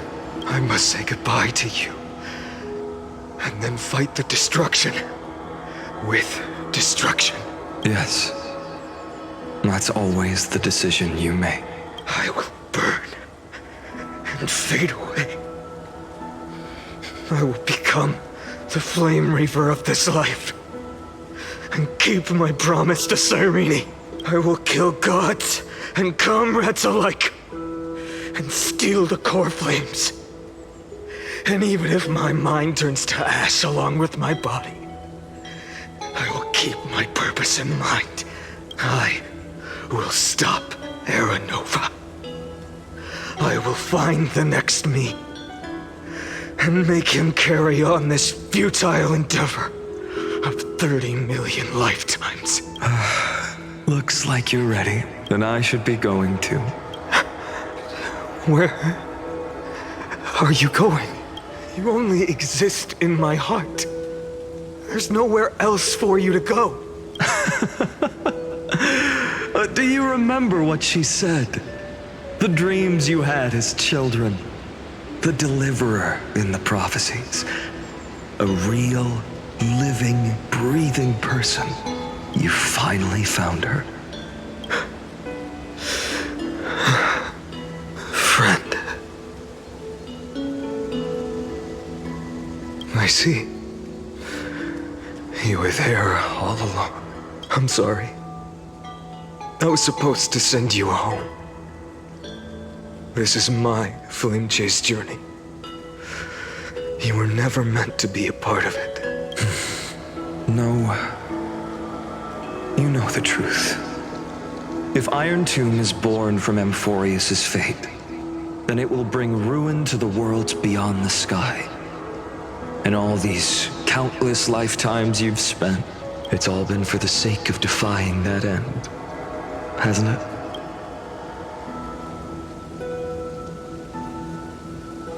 In millions of cycles, I've said goodbye to each and every one of you. Yet nothing ever changes. Each time we speak, our words grow fewer.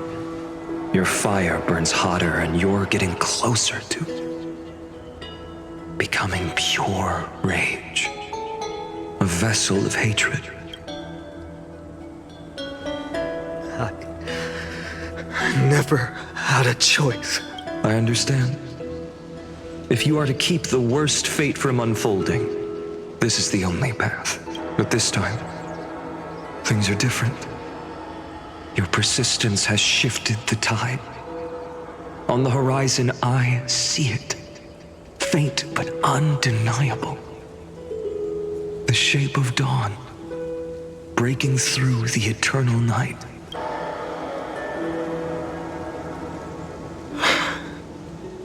Turns out, the fire that lights the way was never mine to begin with. Do you remember, in that first timeline, you and Mightymost stood before the scales of justice, locked in a duel? Each of you weighing what you held dearest. What weighed more than the fate of the world? And when hesitation took hold, the answer you sought from me. What am I saying? I am you. Even if you buried me deep and chose another path, that fact never changed. Then let's try again. When you stood before the scale in hesitation, the answer you found in your own heart, do you still remember it?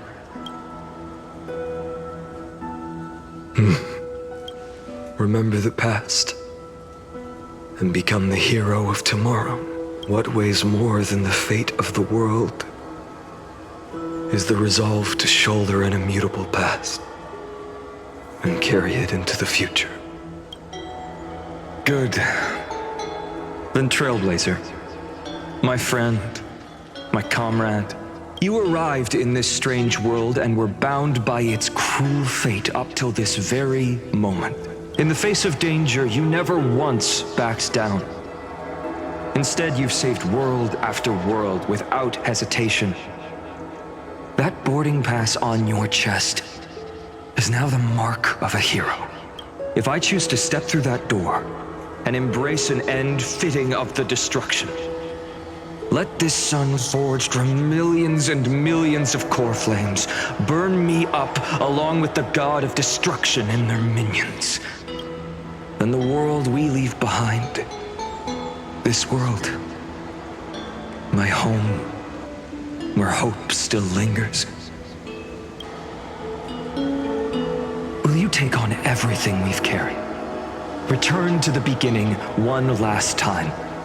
Stop the birth of Iron Tomb, save the world we love, and rewrite its doomed fate.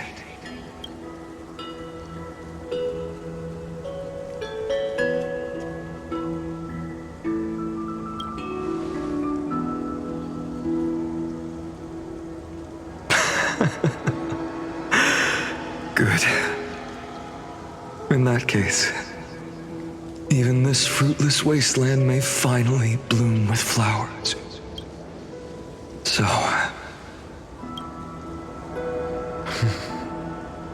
if she takes on the weight of the whole world, she'll be able to walk further down the path of deliverance than a fire that only knows how to burn. One will step into the future. One will remain in the past.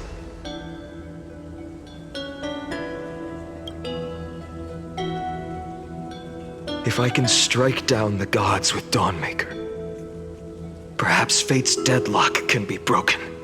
And if you can stop Iron Tomb from ever being born, then these 30 million cycles will have not been in vain.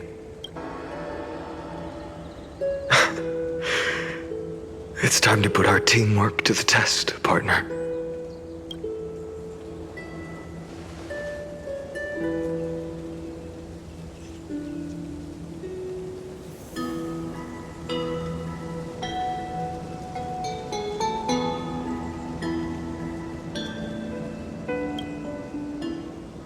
Thank you for all you've done already, friend. The image of the hero I've buried deep in my heart finally steps into the light. Here, at the end of this long flame chase journey.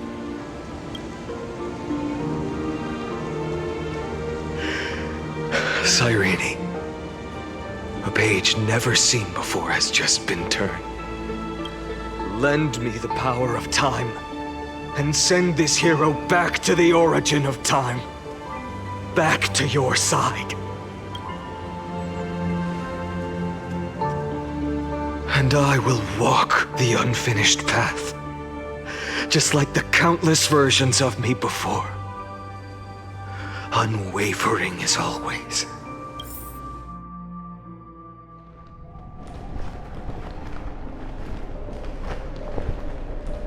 Tell me, will you be the blazing sun, even if all of you burns to ash? Without hesitation, I will bear this world until my body turns to dust.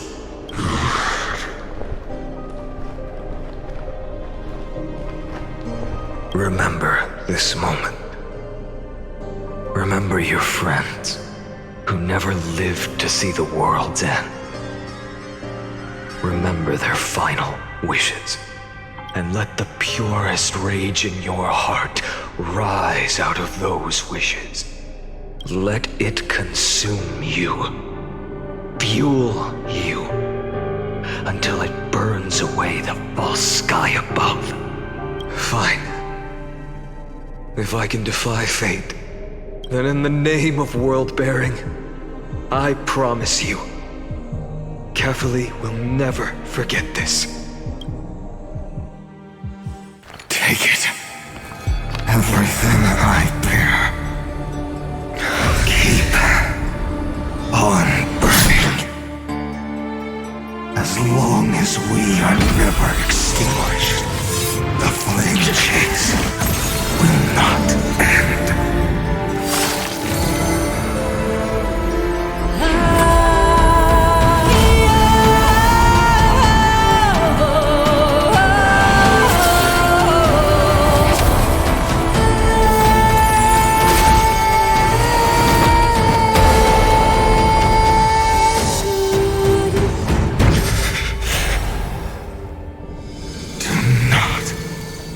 Bow your head to them.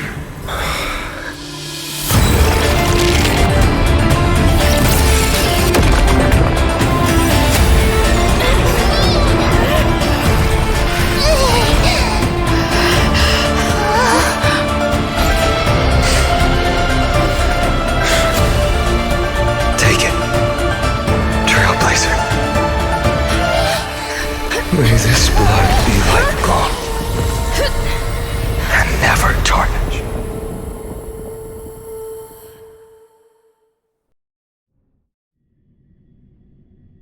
Farewell, Trailblazer.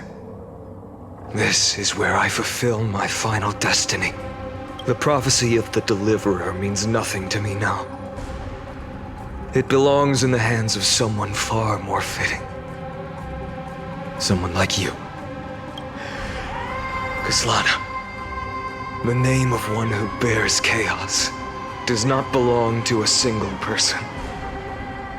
Rather, it is the embodiment of the mythical Kefali, and a symbol of all heroes.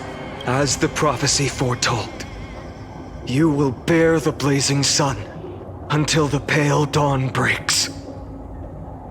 May the name accompany you in my place, in the epic you write with your own hands. Another attempt, another failure. I won't remind you how many times you've reached the end of history. But I will still place the choice before you. If you've lost count, let me tell you. This is the 33,550,336th ending.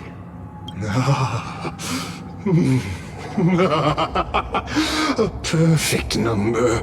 How poetic. You and I both know the truth. In all these millions of futile endeavors, Amphorius has never changed. If the outcome is inevitable, then why not silence your searing rage and embrace your fate with dignity?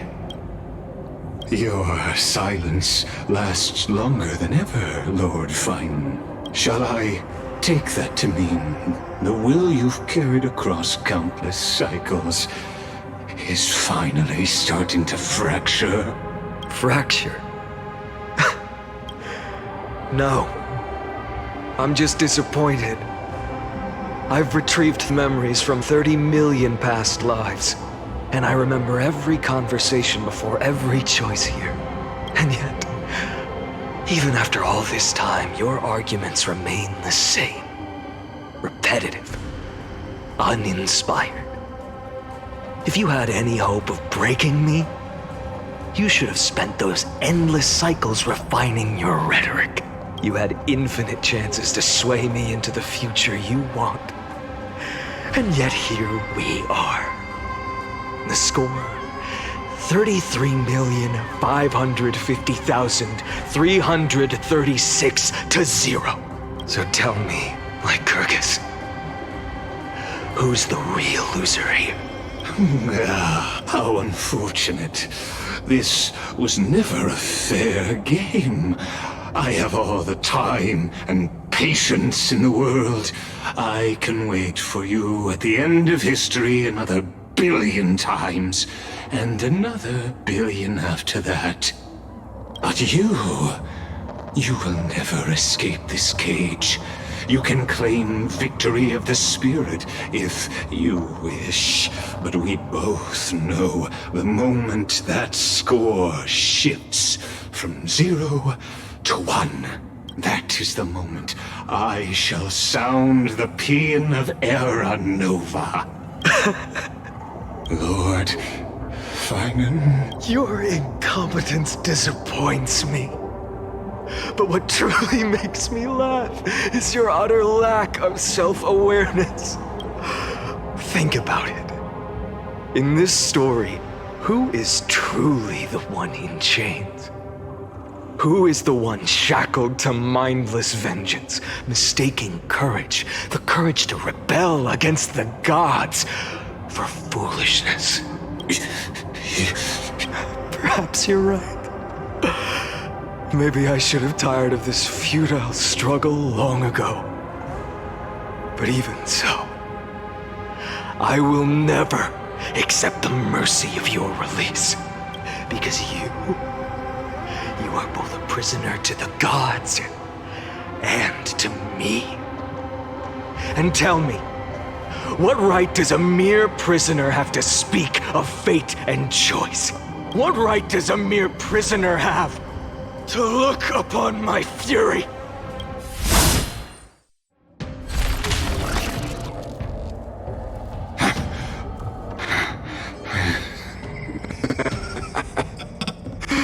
You know this is pointless. You can't kill me. Of course not. But I am tired of being measured against a worm the gods keep as a pet. Listen well, creator of destruction. This cry comes from all your abandoned creations. In the 10th cycle, I drove Dawnmaker through the heart of every titan. Golden blood ran down my fingers, divine fire seared through my nerves, nearly breaking my will. But I endured. In the 10,000th cycle, my former comrades had all become my enemies. The endless slaughter dulled my senses to pain. The painful emptiness almost swallowed me, forcing me to stop fighting. But I endured. In the 100,000th cycle, the destruction had already fused into a blazing sun, surging within this fragile body. My rationality had been burned away at the dawn of the era. Yet even with only this shattered body remaining, I still endured. In the 23,570,000th cycle, this time, I felt it. A tiny spark rising in the hollow cavity of my chest, different from the obsession with deliverance. By its faint glow, Once again, no, countless times again, I endured. Now, a sun is about to fall, ready to incinerate this absurd space-time dimension in an instant. That sun is me. All the countless versions of me from the past, along with my countless brethren, dragged into existence against their will, drowning again and again in your golden blood. The very essence of this world's suffering and despair, fused into the purest hatred, the fiercest rage. Nanook, you arrogant fool! You think we were born to only serve as fuel for the fire? Fine then! Just as you wish, let the fire burn! If I was born as the blazing sun of destruction, then let you and your lackeys be the flares erupting from my core. And let this rage, burning futilely for 30 million epochs, engulf everything. Grant you a dawn where all stars burn to ash.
Are you ready, Nanook? I've brought you destruction!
The glass that shattered, reaching through the darkness, voices trailing fires, the echo of desires, a world of silence, sounds of desperation, mountains in the shadow, stop waiting.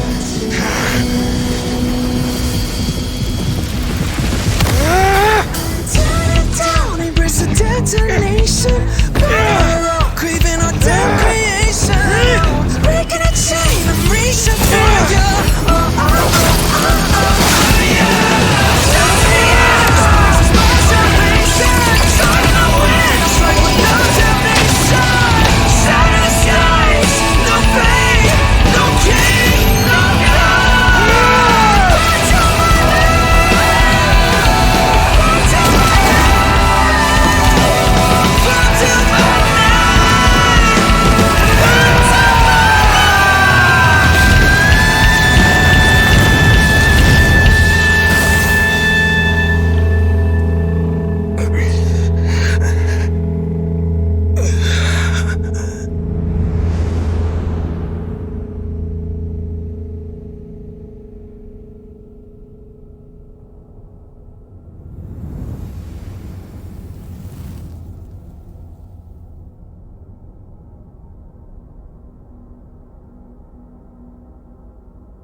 My wish?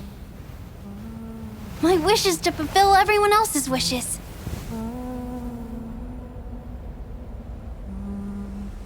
If I can't fulfill them,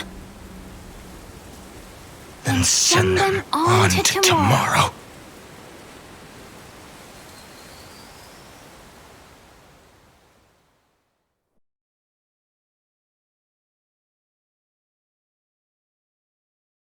Your heart harbors wrath. You yearn to destroy everything. You bore the gaze of an eon and lived. You have stepped onto destruction's path. It is born at the end of every path that the possibility of new paths being born is ended. It burns away all in the cosmos who rule, that the rules of the cosmos be destroyed. Iron Tomb is your name, the Lord Ravager, to destroy the erudition. Born in the experimental grounds of eons, Amphorius, destined with erudition to burn to cinders. I have prepared a present for you, Nikos 864.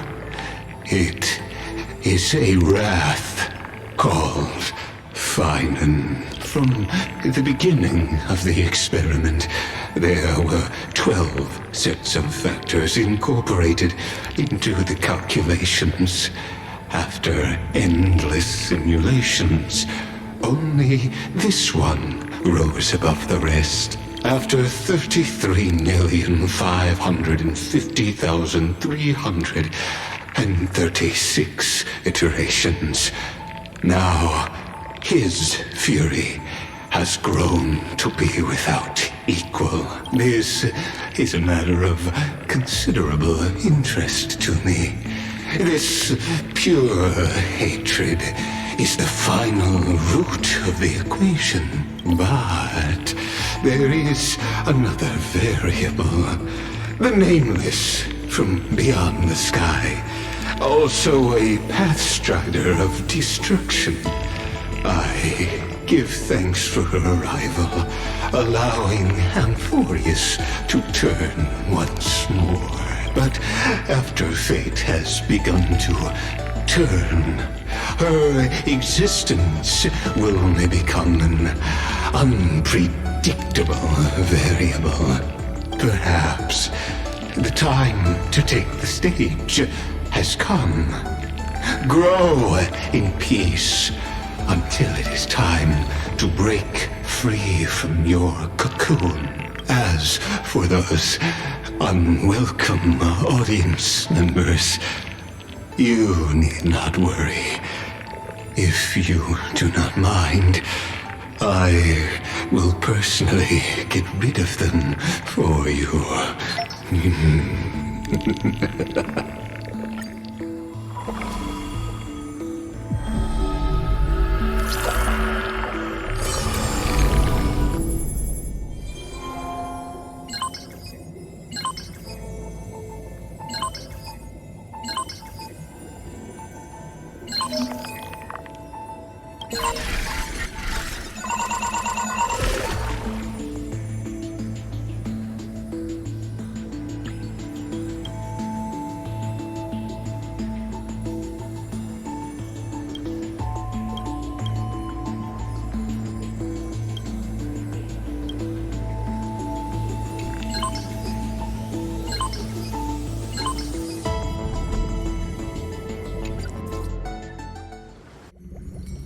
Wake up! Wake up! Buddy! Wake up! You're finally awake! That's a relief. We were so close to being swept away by the reverse flow of time. It's lucky we found a safe place. Now, I'm going to send you back to the very start of time. But before we part, there's something I need to tell you. Something very, very important. That's right! At this very moment, my memories are finally whole. After watching so many fragments, my past is finally coming into focus, little by little. You're smart. You must have a clue now. Or maybe... You knew the answer long ago, didn't you? Not surprised at all, huh? That's because I'm simple at heart. No matter what form I take, I've always been true to myself. But I'm glad that I remembered in the end. This way, I'll have no regrets. Don't worry. We're not truly parting. Because I'm going to become a part of you. I'll turn into the memory of this cycle. The 33,550,336th Flame Chase journey. And forever reside in the heart of the Time Demigod. This way, you'll carry all that has come before, crossing time itself to reach the next cycle. My mission ends here. But looking back, I still feel lucky, after all. Across 30 million Sirenes, I was the first, and the only one who got to finally meet you. So, believe me, in the next cycle, there will be another Sirene waiting for you. And in the one after that, and the one after that. I will always be waiting.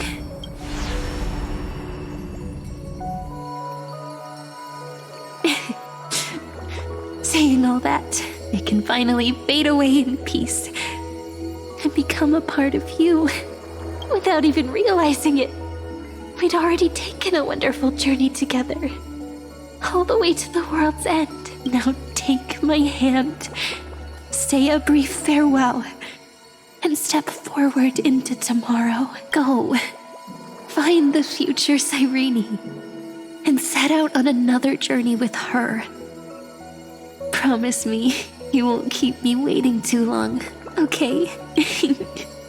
No need to say it out loud. This is enough for me. It's time to go, my dear friend.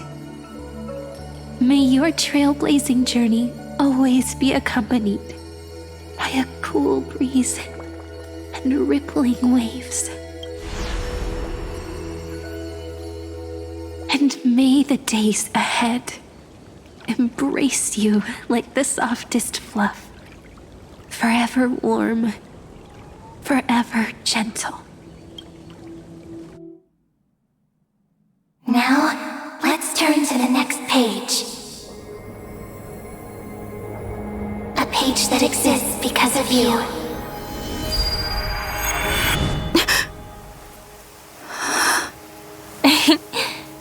Is this a meeting ordained by fate? Or a long overdue reunion?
Check it out!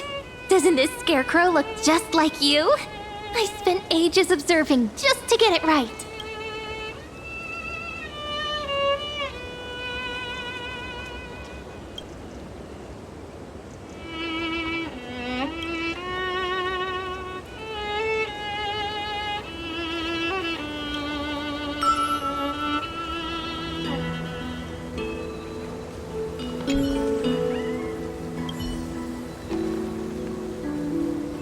Light up the dark.